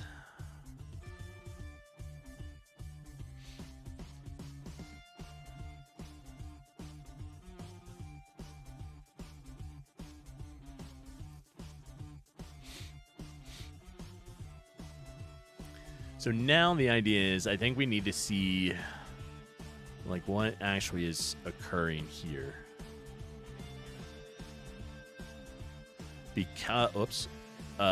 Because we're struggling with it.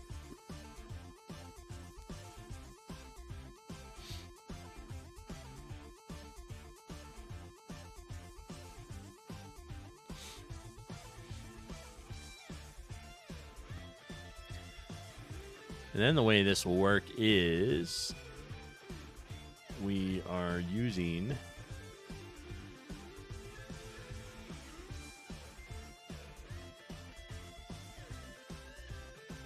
like this.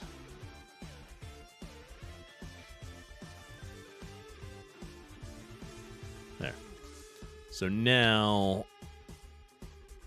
let's stop the game. Let's run it.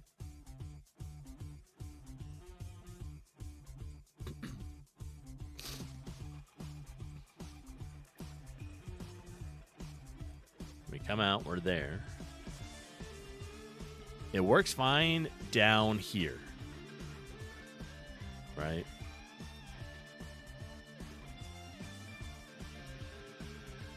No. Right here, this particular lane is acting very weird.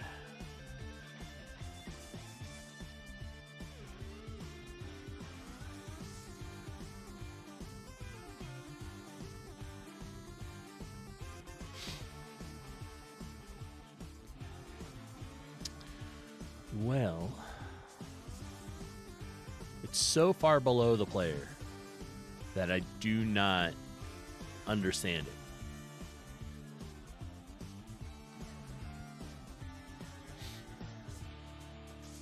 But, like, I think we should do is maybe just turn this layer off. Because why not?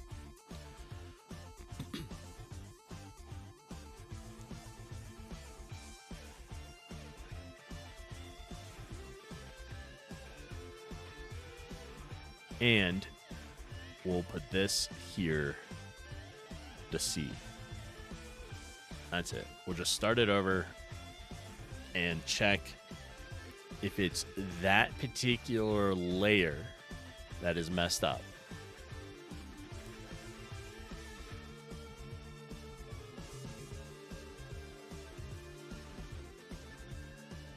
It is. It's just that layer. But, like, that layer's messed up.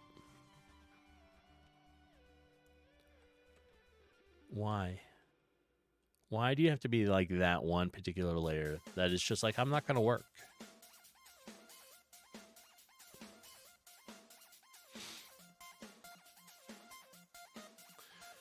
Righty then. On here.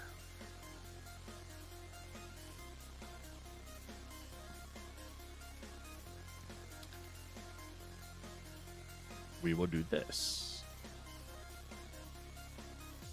Right? And scenery top, scenery middle. Where is this tree at?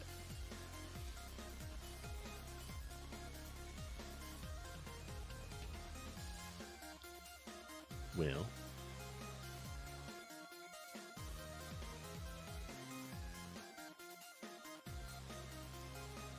it's in one that has no idea. Like tile? No.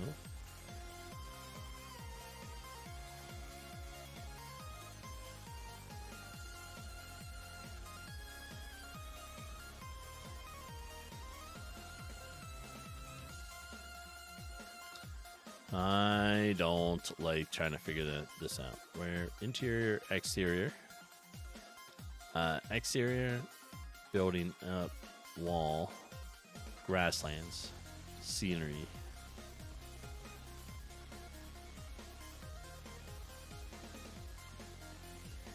It is a mystery.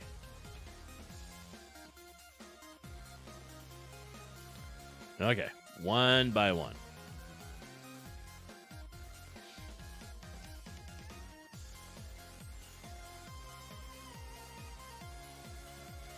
There we go. Oh, wait.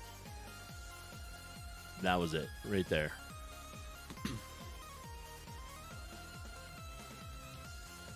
There we are. Oh, and I wasn't paying attention where an ad breaks.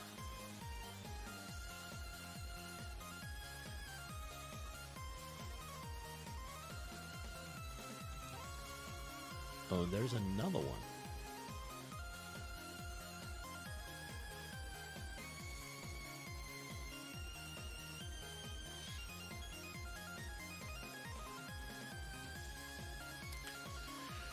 All right. So, for those that are not stuck in ads, you get a secret conversation right now.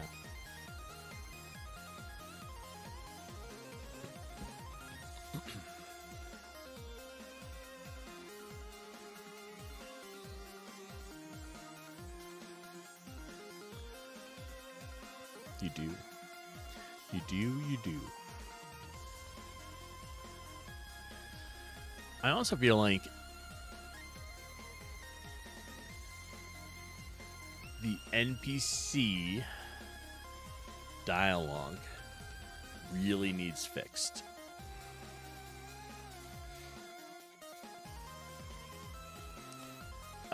But I'm not doing that right now.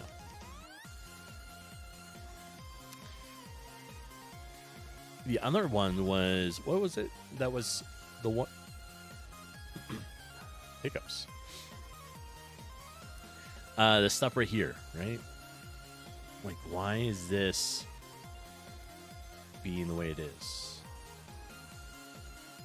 So it's not there.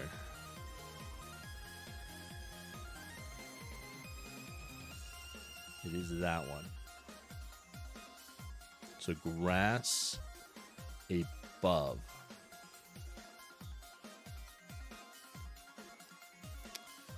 We are going to take this out.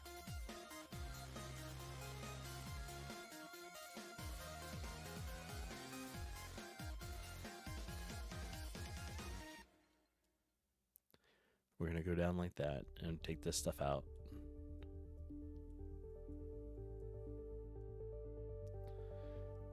So right here, we need to reset this so it is on low stuff, right?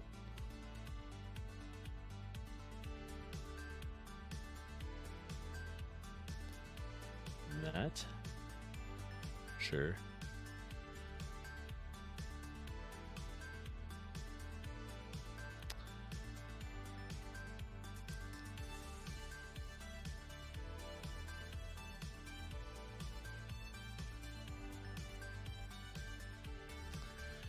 Well, I want it backwards. I want it here.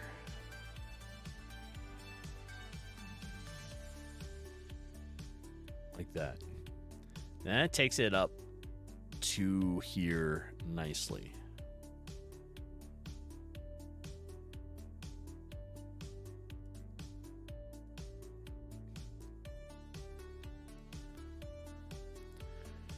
Now, where was I trying to put some of that weed stuff? It's right there. I guess that could be up a little bit, but for some reason, like, the layers are all jacked up now.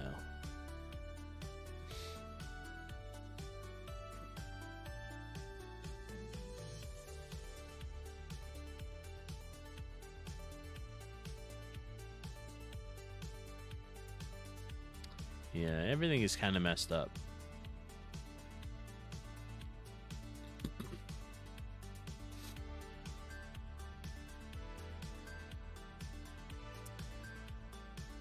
If we find parent,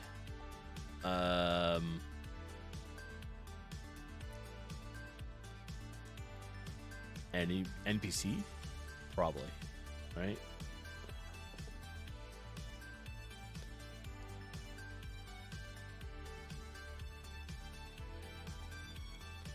Yeah. Let's stop it for a minute. We're going to do a quick clean. There we are. We're going to also, we have some debugging stuff in here that we need to turn off too.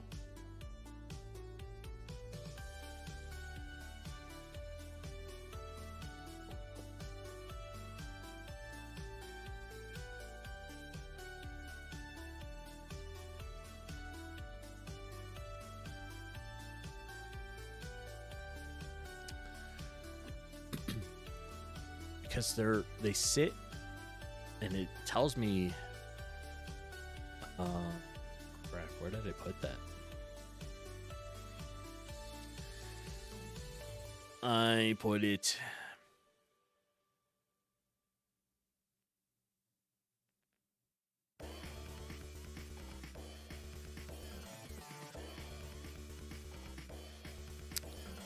message timer.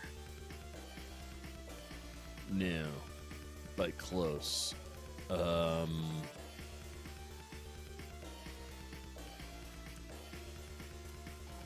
Where else? All right, let's run it. Because NPCs, this has it. All right, so we're drawing this. That's also part of the problem. It should probably be a GUI draw.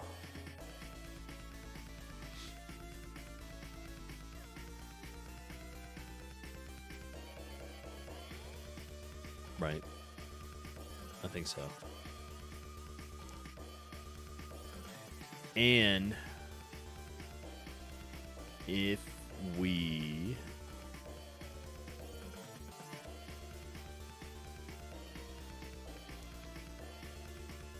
let's go check out our parent.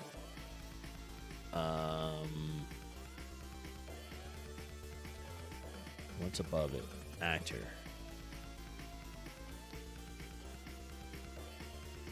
Oh, here's my debug messages.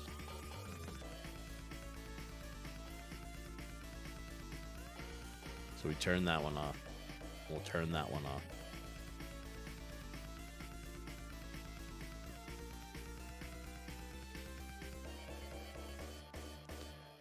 This is where we're setting the what you can walk into, what you can't walk into for the NPCs.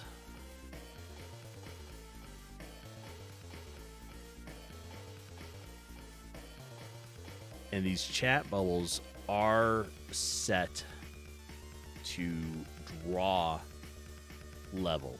And I think we need draw GUI to offset, like to make it up higher. So we're going to add a draw GUI event. We're just going to copy it for the fun of it.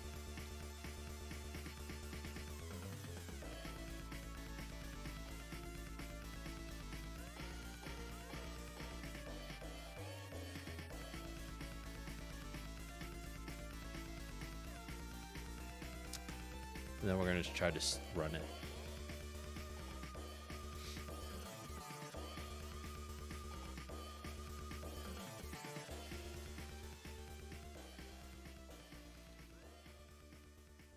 And it's taking it a minute to run the game because I ran a cleaning on it.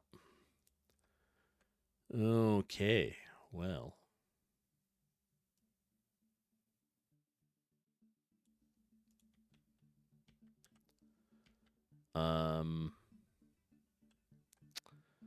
That's not going to work.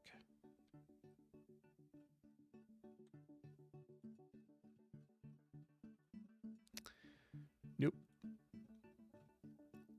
I think we need that. This is Can Talk, Bitcha Player, nameplate. The rest of it should be okay. We just weren't drawing the NPCs. There we are.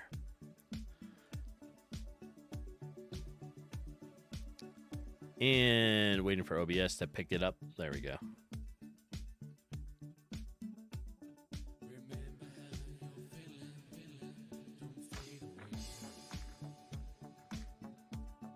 Okay, so now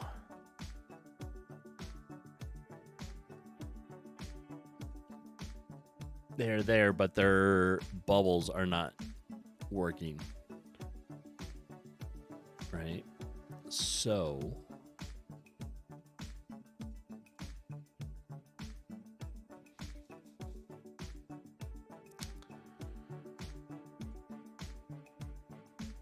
if Can Talk, welcome in, Digley. How you doing today? All right, we're gonna put that in here.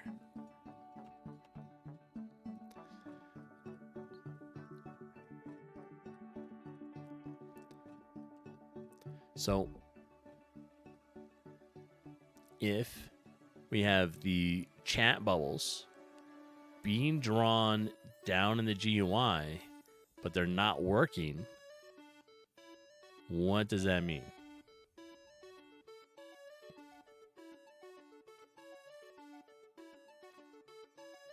Well, let's try it again and check it out. Does anyone here want to collaborate on a project? You are a pretty good programmer, you think so, but just don't have any ideas for a game. Well,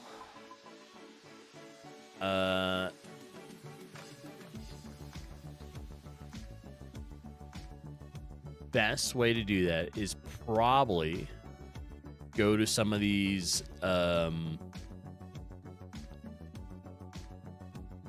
like game discords, right? Like the one go to the main Discord for the game engine. There's always people usually looking for like collabs and stuff on there. What well, let's try to help you out a little bit. What game engine are you currently using? And Pernooch, thanks for coming in and doing the Sophie treat. Here she comes. Hi. Was that a good stretch? There you are. Good morning. How are you doing? You mostly use GameMaker, but you've been learning Godot a little bit. Nice. Do you have references of material that you've worked on? So do you have a portfolio, anything like that, to entice other people? Say, hey, this is what I've done, and show them your strong suit, like show them your type of work.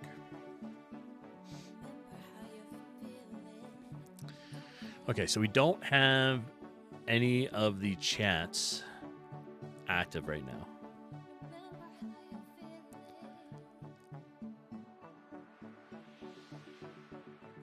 And I know it's because it's all in the drawn GUI. All right, so if we take this all and put it back inside here and run it, it'll be fine. You have bits, and that's okay. Having bits of projects are fine. If you are trying to collab with people, people are going to want to see work, right?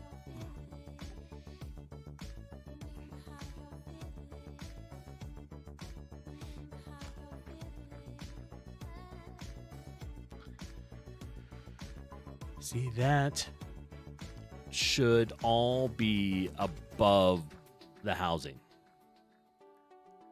I don't really understand what happened to the depth system. I probably messed it up because I adjusted it here.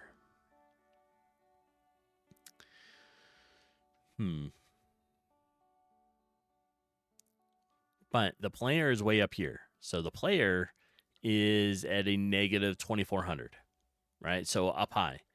The housing stuff is negative 1900 and lower.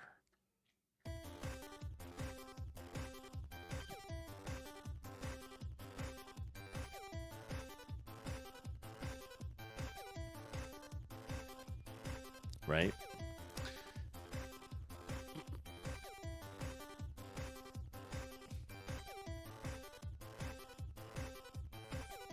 Yeah, I don't know. Particularly, you do a lot of system designs more than the actual gameplay. That's okay. I think you excel at non-user facing content, like the file save systems or something like that. Gotcha.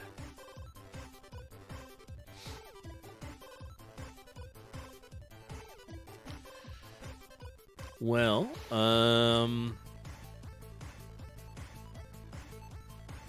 yeah, my suggestion is to go onto some of these Discords, and there's always areas that are like usually like looking for work, that kind of stuff. And you can put in there, hey, does any, that like you're looking to collab with somebody, make a project so that you can get more experience and be able to put stuff more onto your portfolio, however you want to phrase it, right?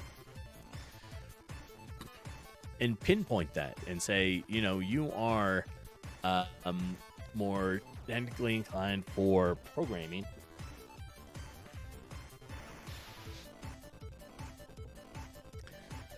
And you can list systems that you've worked on, right?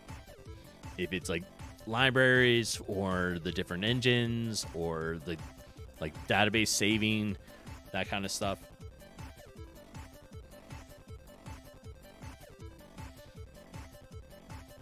I think that's a good one. Like a good way to go about it.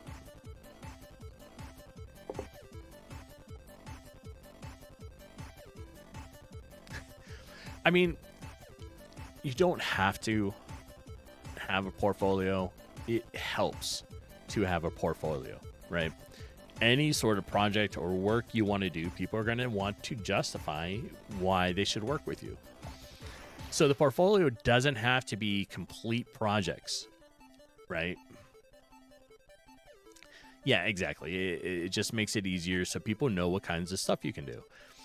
If you make databases and you have file systems, saves, even a simple one with round, solid color buttons, and you attach it to the programming and show that if you click this, it does this, and it saves it to a file. You can show how you have it, like where it saves, and say, okay, in this video, you are testing out a file structure for your database save, right? This button saves the game. This one loads the game. You can also do one that if you make contact with the object, it saves it. Auto saves on exit of the game, that kind of thing. And it, like I said, it doesn't have to be like complete like game stuff. It could just be a screen with, I don't know, a character that is a pill pocket, like these NPCs here, but you have buttons that do the saving, right? So you make a little save one, a load one, and you show yourself like saving, closing the game, coming back in, loading, and you can show a full system. And people, that's kind of stuff like people want to see.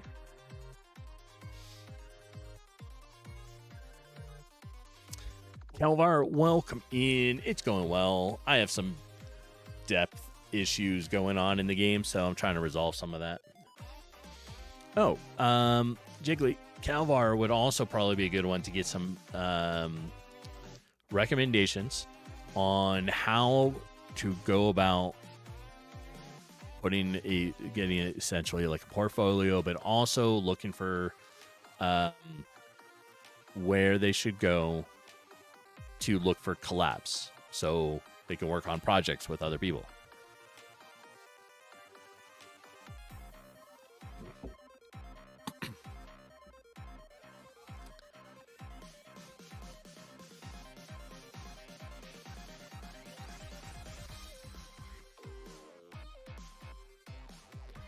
All right.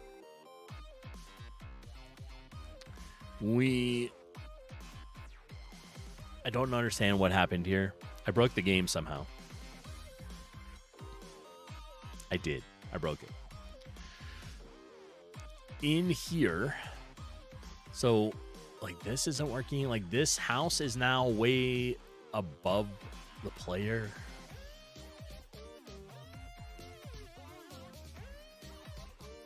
And I know it's because I manually offset the depth. Fix it. I'm trying. I may have just like gave this game a big broken bit. You broke your project last night. You got it fixed though. Nice. Yeah, I break things all the time. It's okay. It's part of the process. However, right now, I'm confused with why it's broken because all these here, right? All the tiles are at a lower depth than the player, but the player is walking, as you can see up in this corner, underneath things.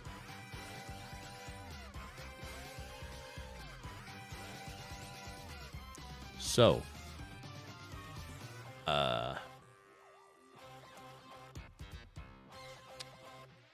do I use depth equals negative Y? I have depth equals negative B box bottom.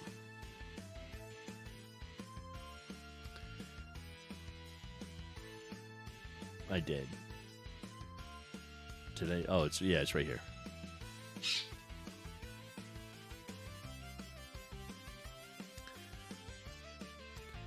Now, I also adjusted the depth on a layer here, but it happened to adjust them all, and I think that's part of the problem. So these are now sitting up higher than they should.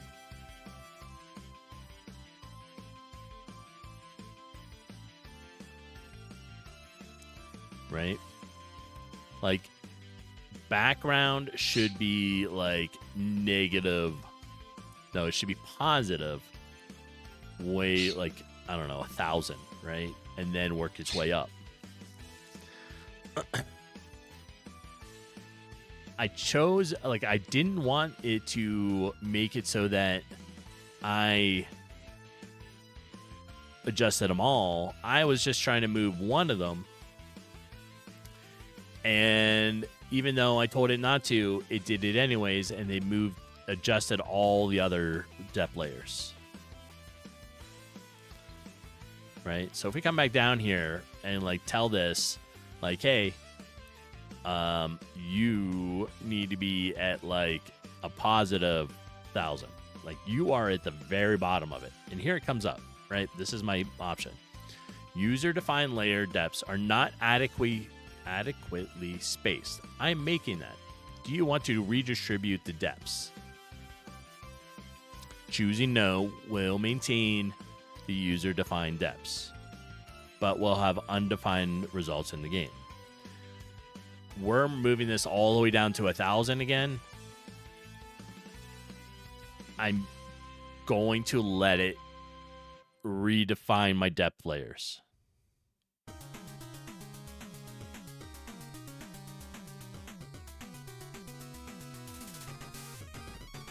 Yeah.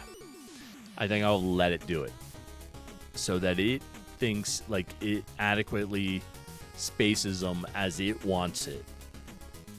And I think it will reset these to be lower.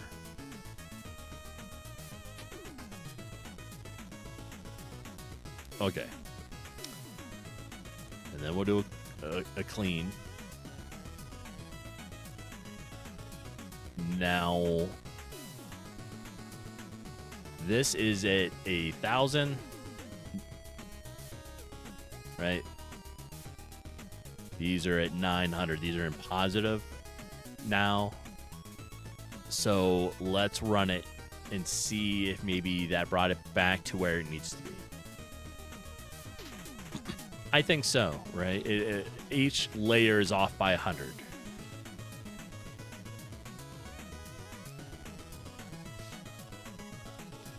All right. Let's wait for OBS to see it. There we go. We'll make it a little bigger, right? Okay, so it fixed it here. Player's no longer under the building. That is correct. Player is not under the building.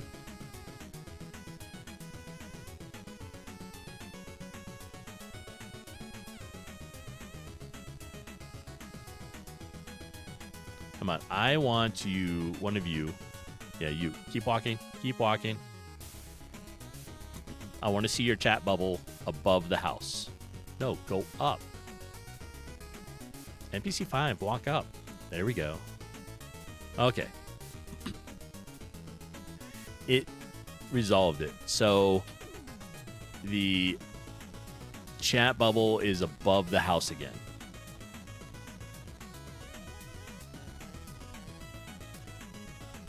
Now, let's see what it looks like in here. All right, we're above the tree again. And we're above this stuff. So this still needs fixed. But that's okay.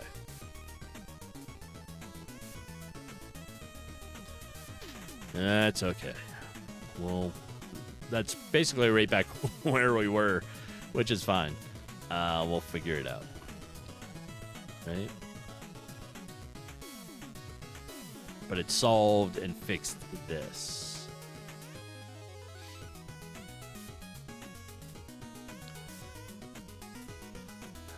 I'm trying to come up with a good method for doing all the objects in here.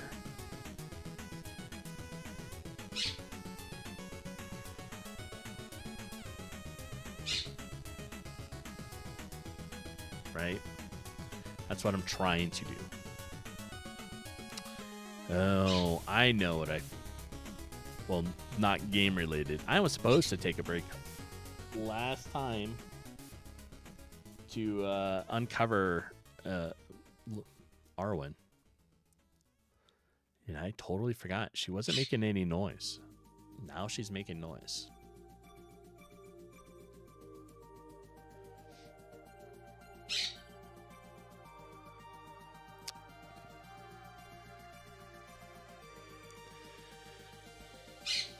All right.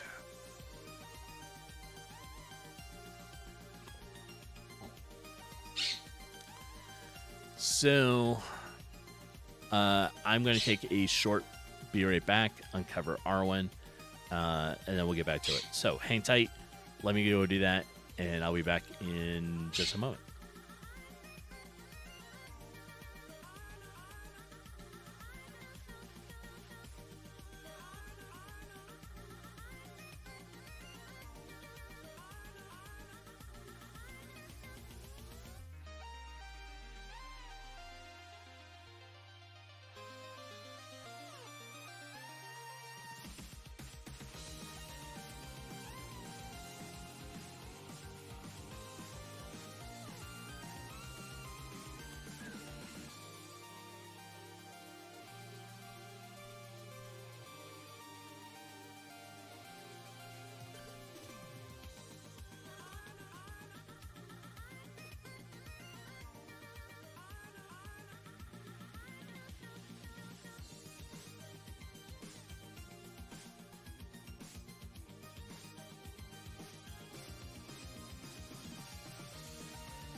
Okay. Like I said, I forgot to uncover Arwen. I made it. Oops.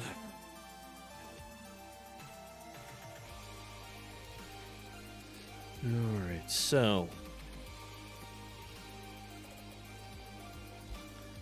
let's try to figure out my depth issue.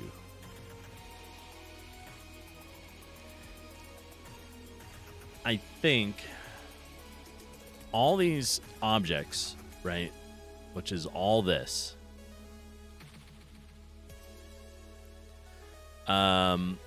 is showing up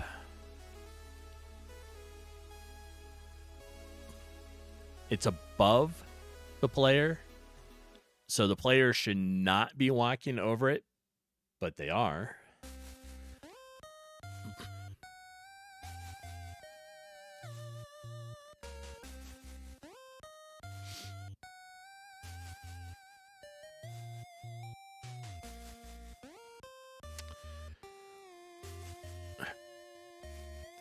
These are all sprites. Animated stuff, right? So trees move, that kind of thing. But it's just not being right.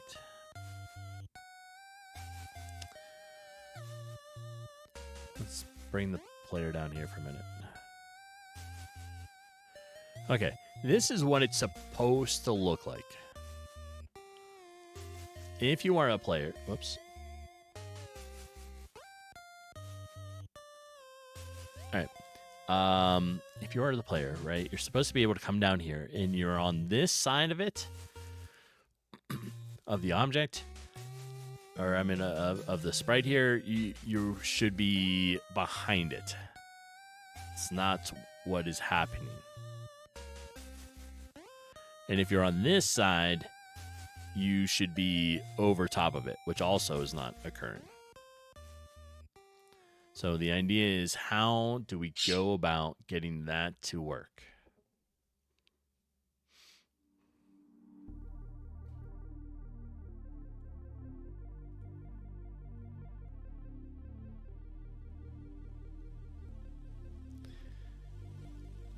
Does anyone in chat have suggestions about depth layering?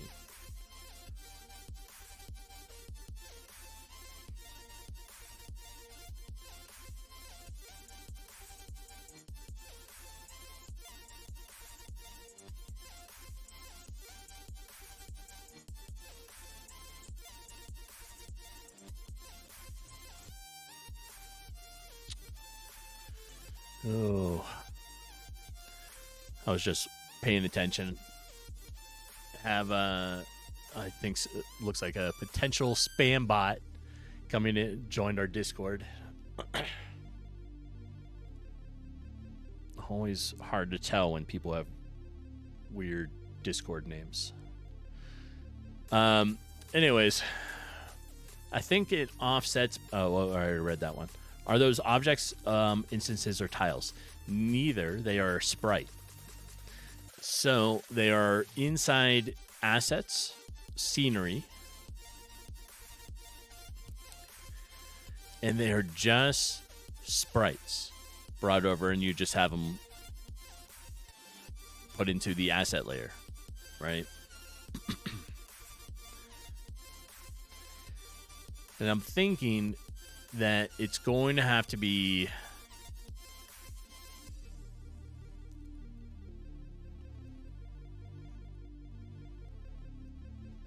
I don't know, maybe I watched a video at the beginning here, and it was this. So that would mean your instances need to work around that layer depth constraint. Yeah. And what this talked about was making it so that the layer, let's see if I can find where he's talking about it here. So this is kind of what it looks like they did, right? So here's a look at a Rube's creation code. There's two things in here. I define a function called platformsCreate, and then I immediately call that function so that this will run just before the room starts. This function creates a jump-through platform on every asset on a layer in the room editor. So first, we'll define the name of our platform layer, and then the platform object, which we'll call platforms, and we're using obj platform to replace the sprites. And I think maybe something like that might work, right? Where we define the asset layer just like he's doing for with platforms, but then essentially give it an object. But it takes the sprite image, right? And then he sets the sprite index, depth, platform layer, which you define here. And that might be one way around it.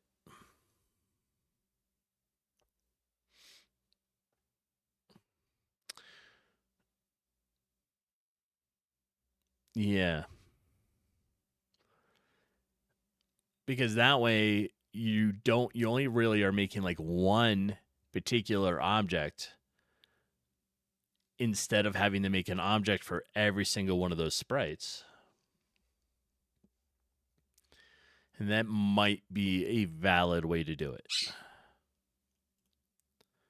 Right? Because otherwise, right now, like what you're trying to do is you want it so that you are behind the object like this,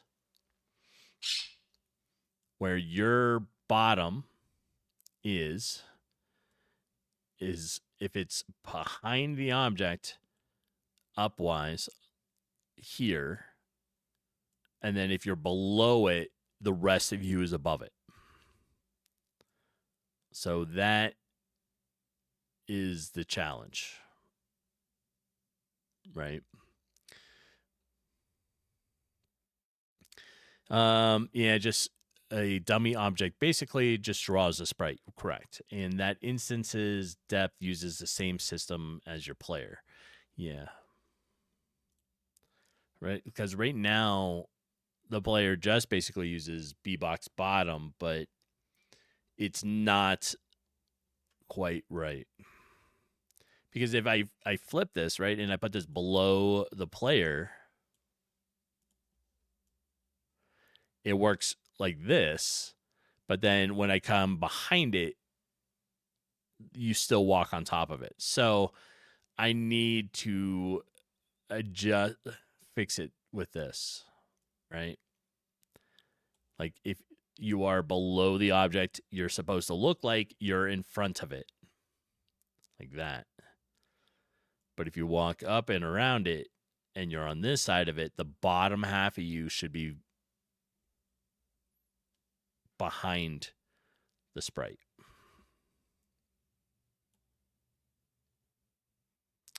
That's how that should work.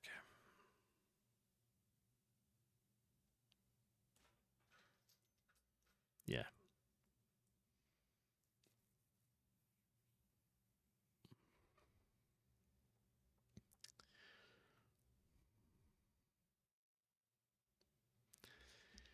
All right.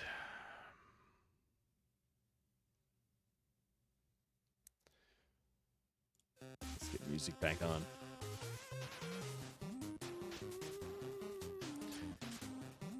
Okay, so we're going to do a couple things here. I think we're going to try to look at what they're doing here.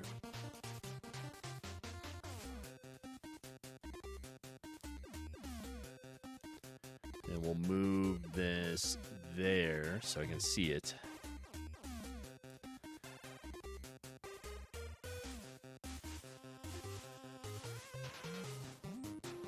There we are.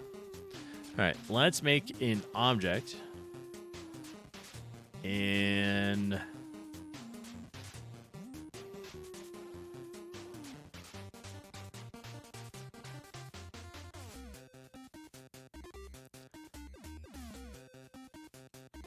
where do I want to put it? Let's put it there. We're just going to make an object, right? We'll give it the create, like a step and a draw. So inside draw, we'll do the normal draw self. Oops.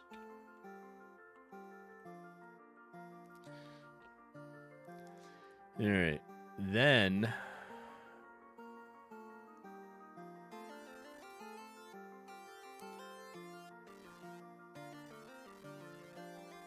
we're not going to give it a look.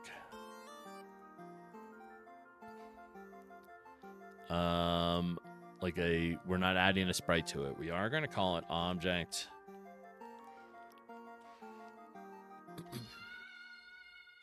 How about object scenery items?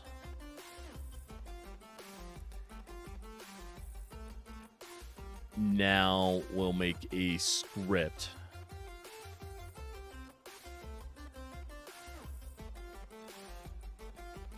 Here. So this is going to be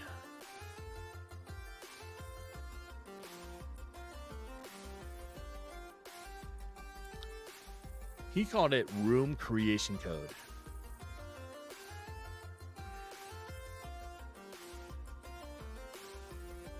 I think we want to call it scenery depth though. So it matches the other stuff and I know exactly what it is.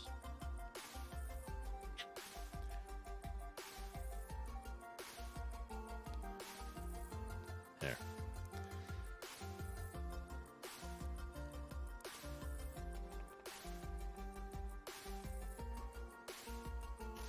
So we have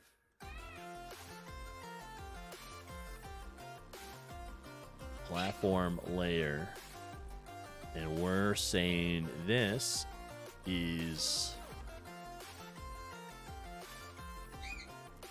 scenery top.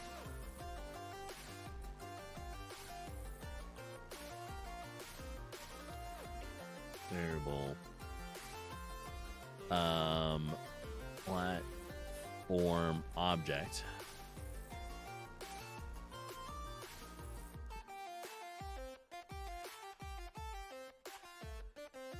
And we're calling it scenery items, right?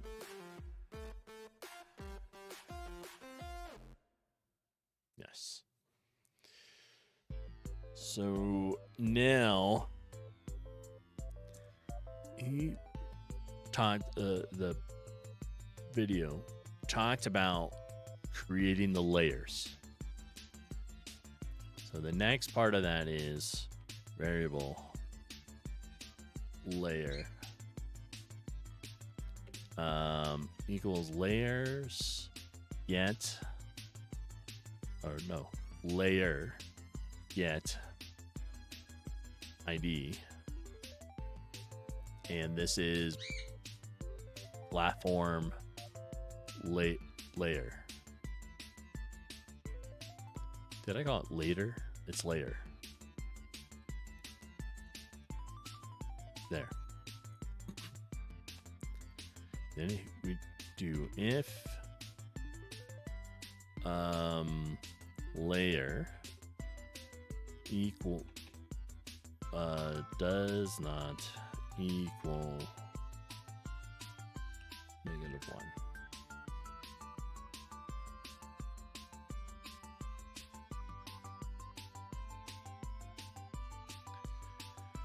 Okay.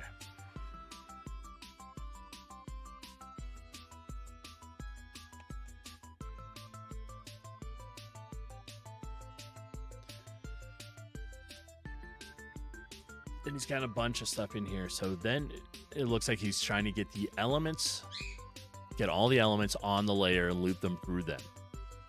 And we'll get all the elements and loop it through. All right. Inside here, we're doing variable A equals layer get all elements. And this is layer.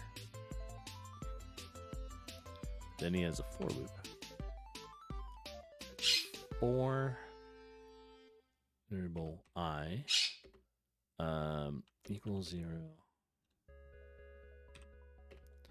I is then the array length like that. Oops.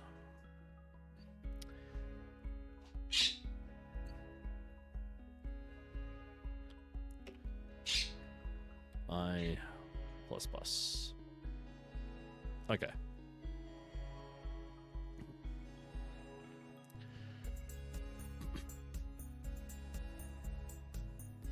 But we need to finish the for loop. So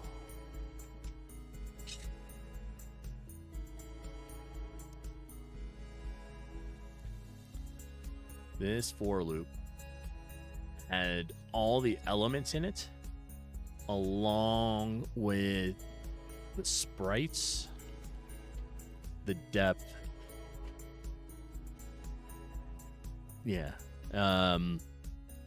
So that's going to be a little long.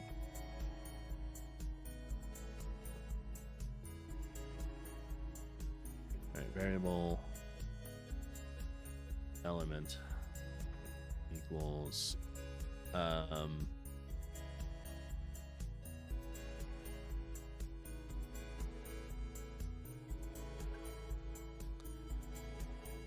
can I make this any bigger for me to read? Not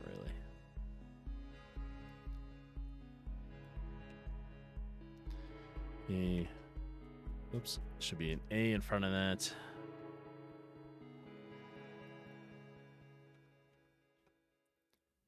Then variable sprite index.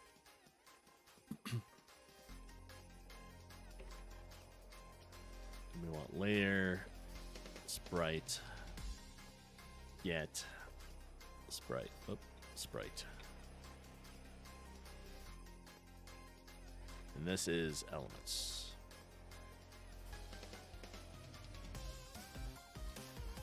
Variable underscore x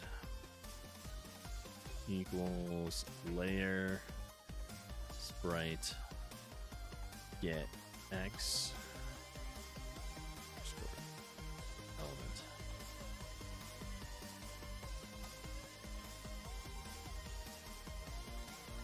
Do the same thing for the y.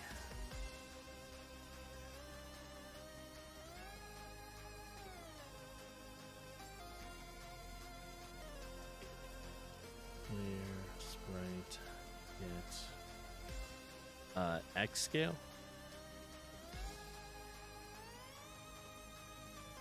And in here we list element. So then we have to do the same thing for y scale.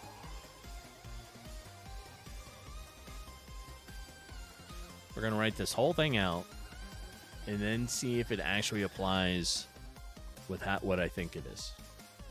Good morning, Jeepin.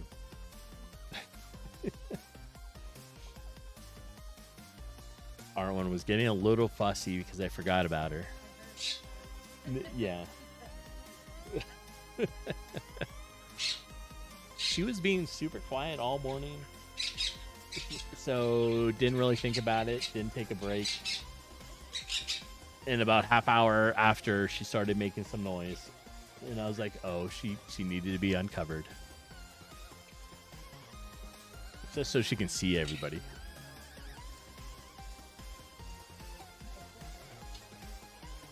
Yep.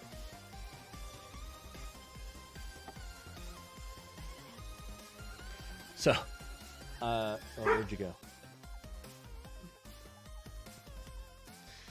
All right. Let's do variable depth equals layer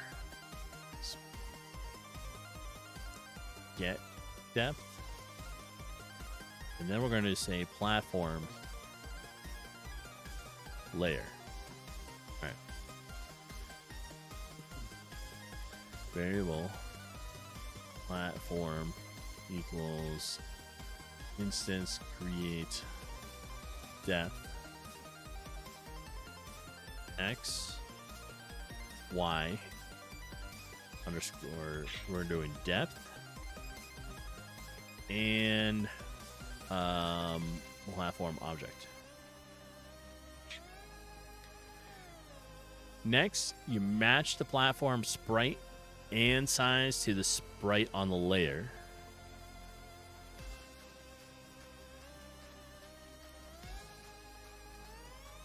So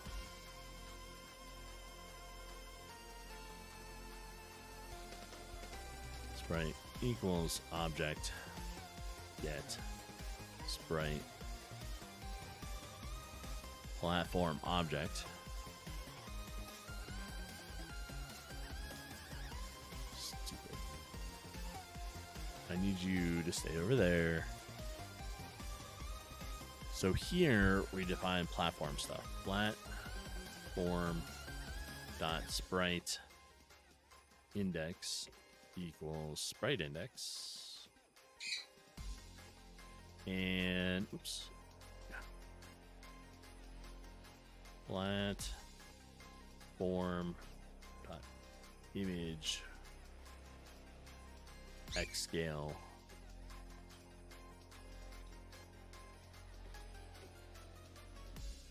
to x scale. We have to do it again, and we'll do y scale.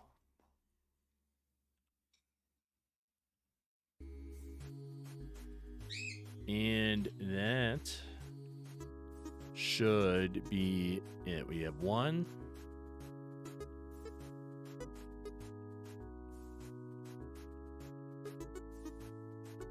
There. 2. 3. Closing brackets. And then underneath it, we have platforms.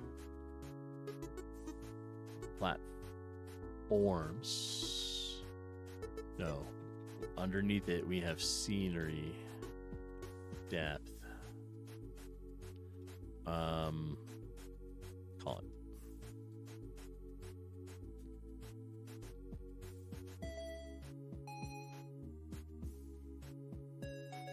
Okay.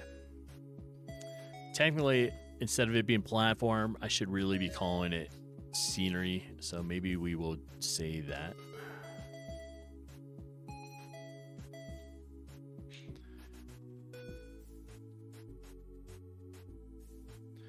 Anywhere we had scenery layer,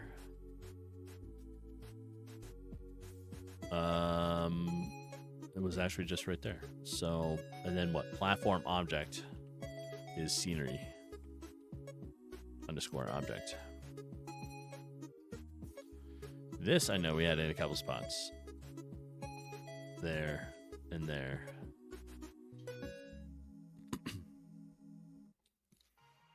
Layer, element, sprite index.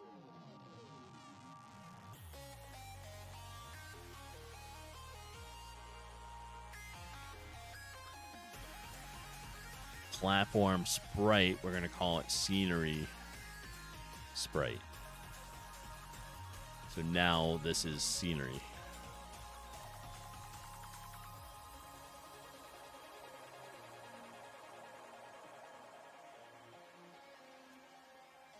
Maybe. Scenery depth. Platform sprite.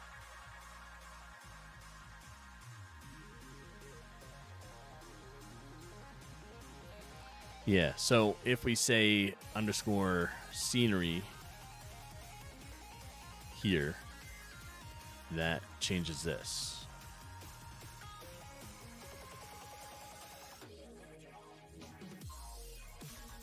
And platform layer is scenery.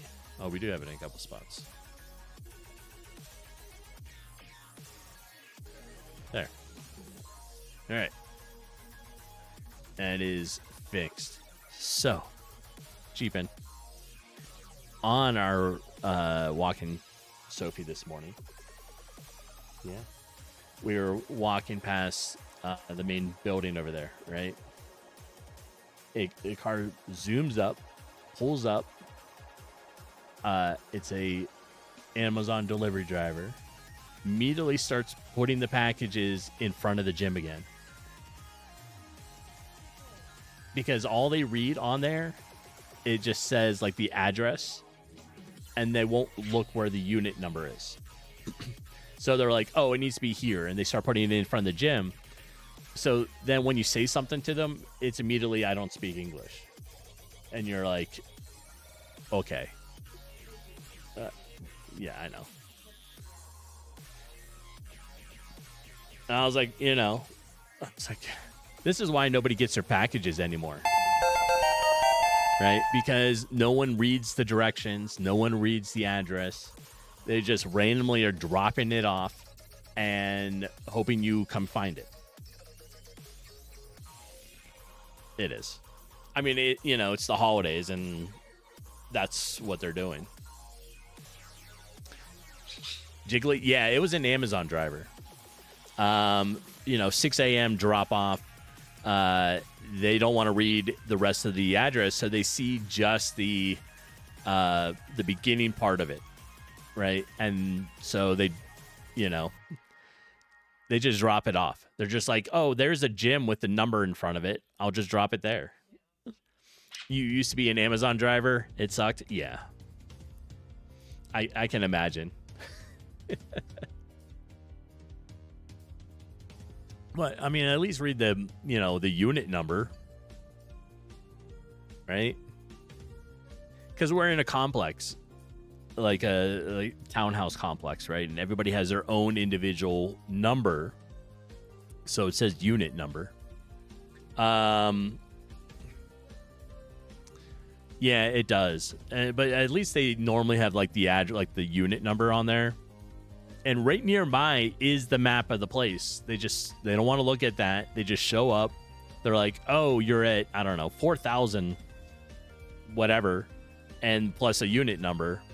And they just see that and they're like, oh, this is, 4,000. So they drop it at like the leasing office at the gym, which has its own door.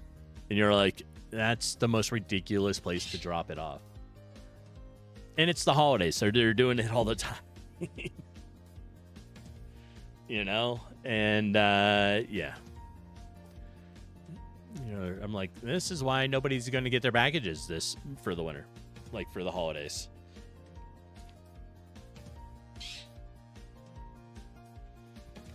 All right, ads. Looks like I just saw it. Ads are about to start.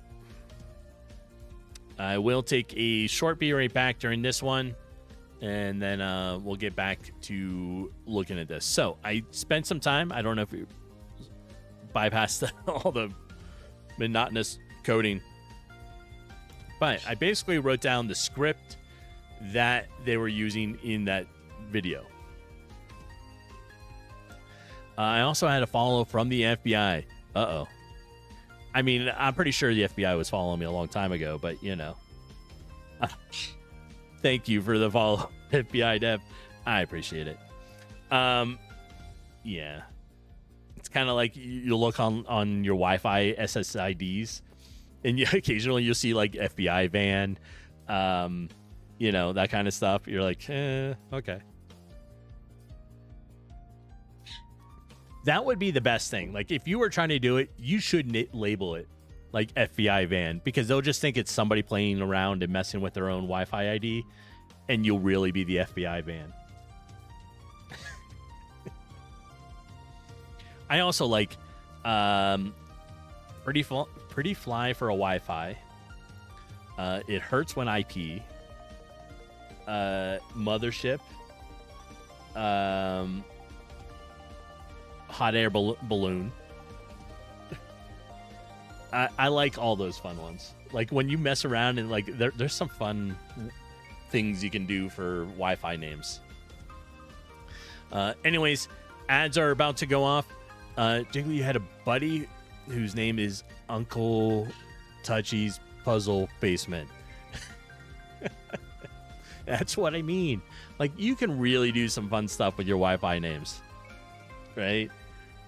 It cracks me up all the time when I like look at our Wi-Fi list. Anyways, there's the ads. I'm going to take a short break during this time, grab some more coffee, and I will see everybody in a few moments. So hang tight.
Mission parameters.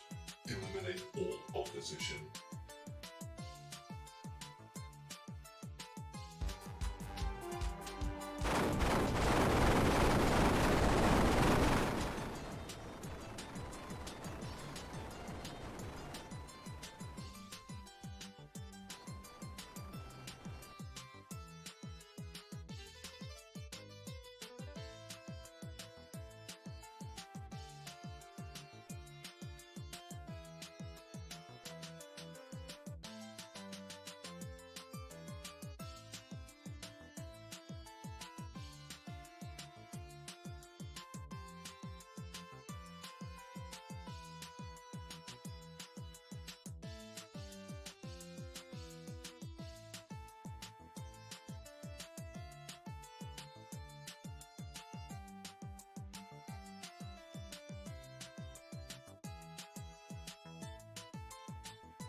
All right, I'm back.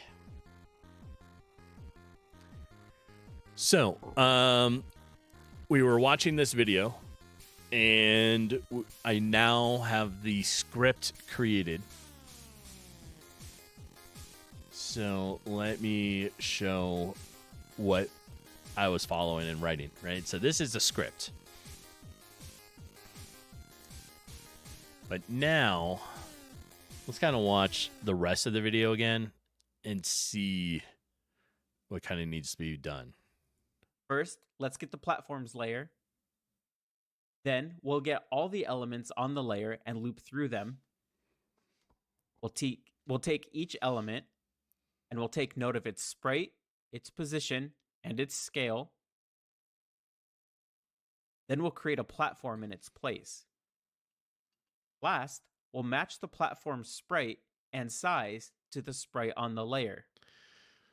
So to summarize, any sprite I put on the platforms layer will automatically be replaced with an instance of obj platform, and that instance will change its sprite to the sprite it replaced on the layer. Let's test it out in game. I also saw where the room creation code was coming in. This script is not its own script. So I made a mistake there. But it was talking about, you take this whole thing,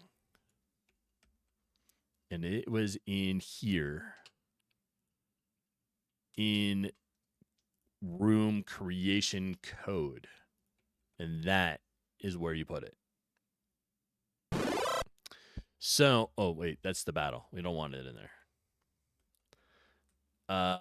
We want it in overworld, and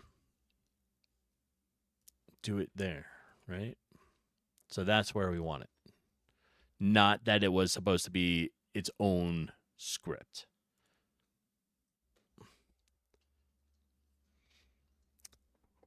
Who did the? I heard a random avatar, Volk.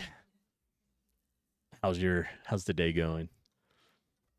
Yeah, there's a couple of different things you could do with those avatars. When I made the program, like it only has like eat, rocket, climb. It has attack, but it's not really attacking.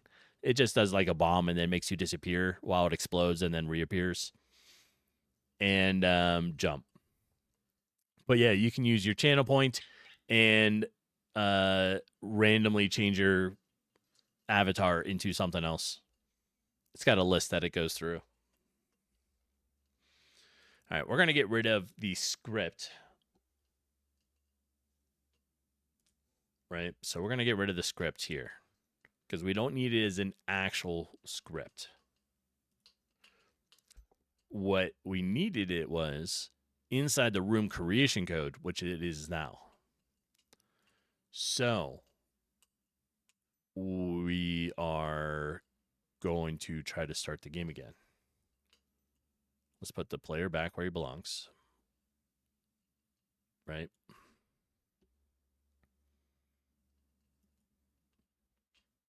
Let's see what it does. It may break it, but I don't know. We'll see. It's going pretty well. Just ensuring the Twitch overlords don't knock you off the list of viewers. Yes, we were just talking about that. It's so hard to keep up with what Twitch does, right? Sometimes they have it set so that you need to be active in chatting to be counted as a viewer.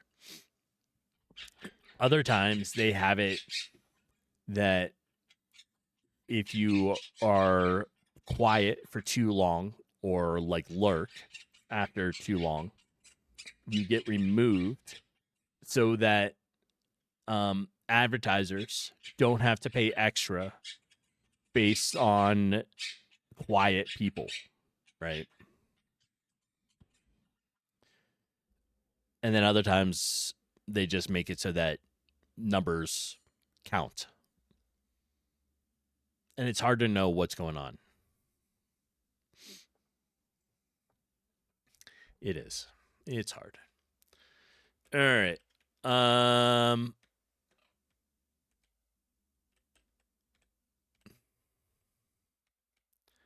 We're partly the way there, but not really.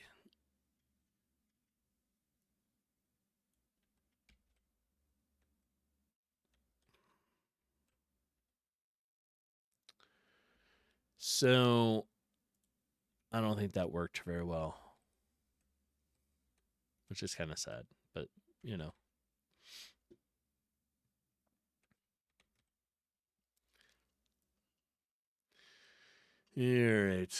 All right. Where are we at with things today? Jeepin is not going to be doing her cooking stream today. I went away last week, and she went on a covert ops ninja mission where she was dropping from the ceiling on people, fixing their computers, repelling off of things, and like doing rock climbing back up to her IT cloud, and caused some pain on her shoulder. And so she's not able to perform these ninja maneuvers anymore. She's not really able to do a lot of heavy like lifting and cooking. And so there's no cooking stream. Good imagination. I don't understand why you think that. I'm just stating the facts.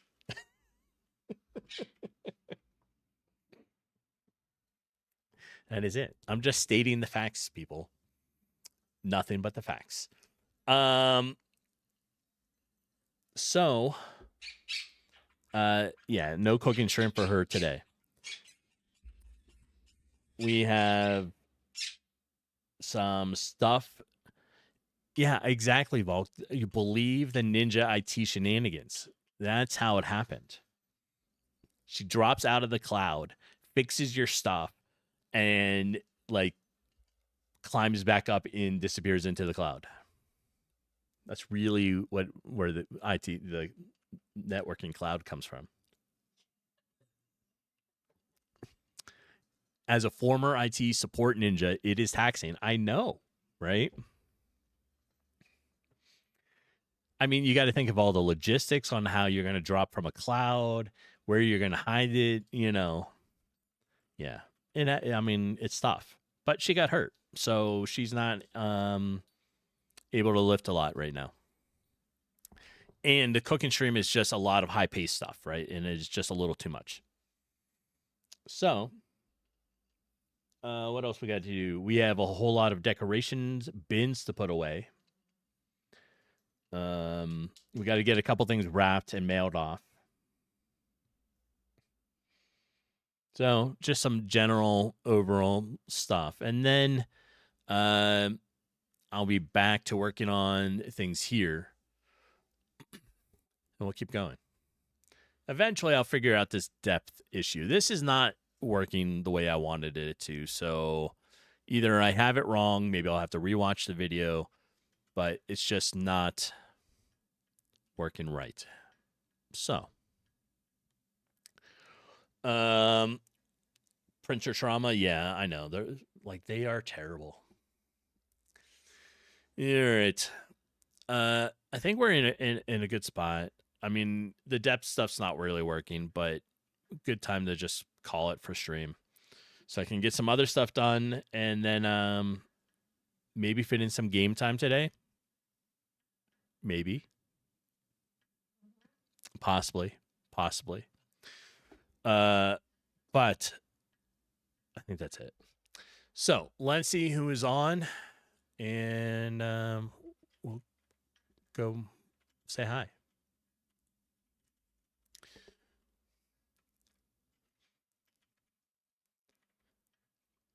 And then, I also have to review. Somebody new joined the Discord. And I can't tell if it's a bot. I think I know who it is. And so I'm going to, I need to review it first before, I'm going to review them before I just ban it because of the name. But, I think I know who it is. all right. I can't see it right now because I'm in stream mode.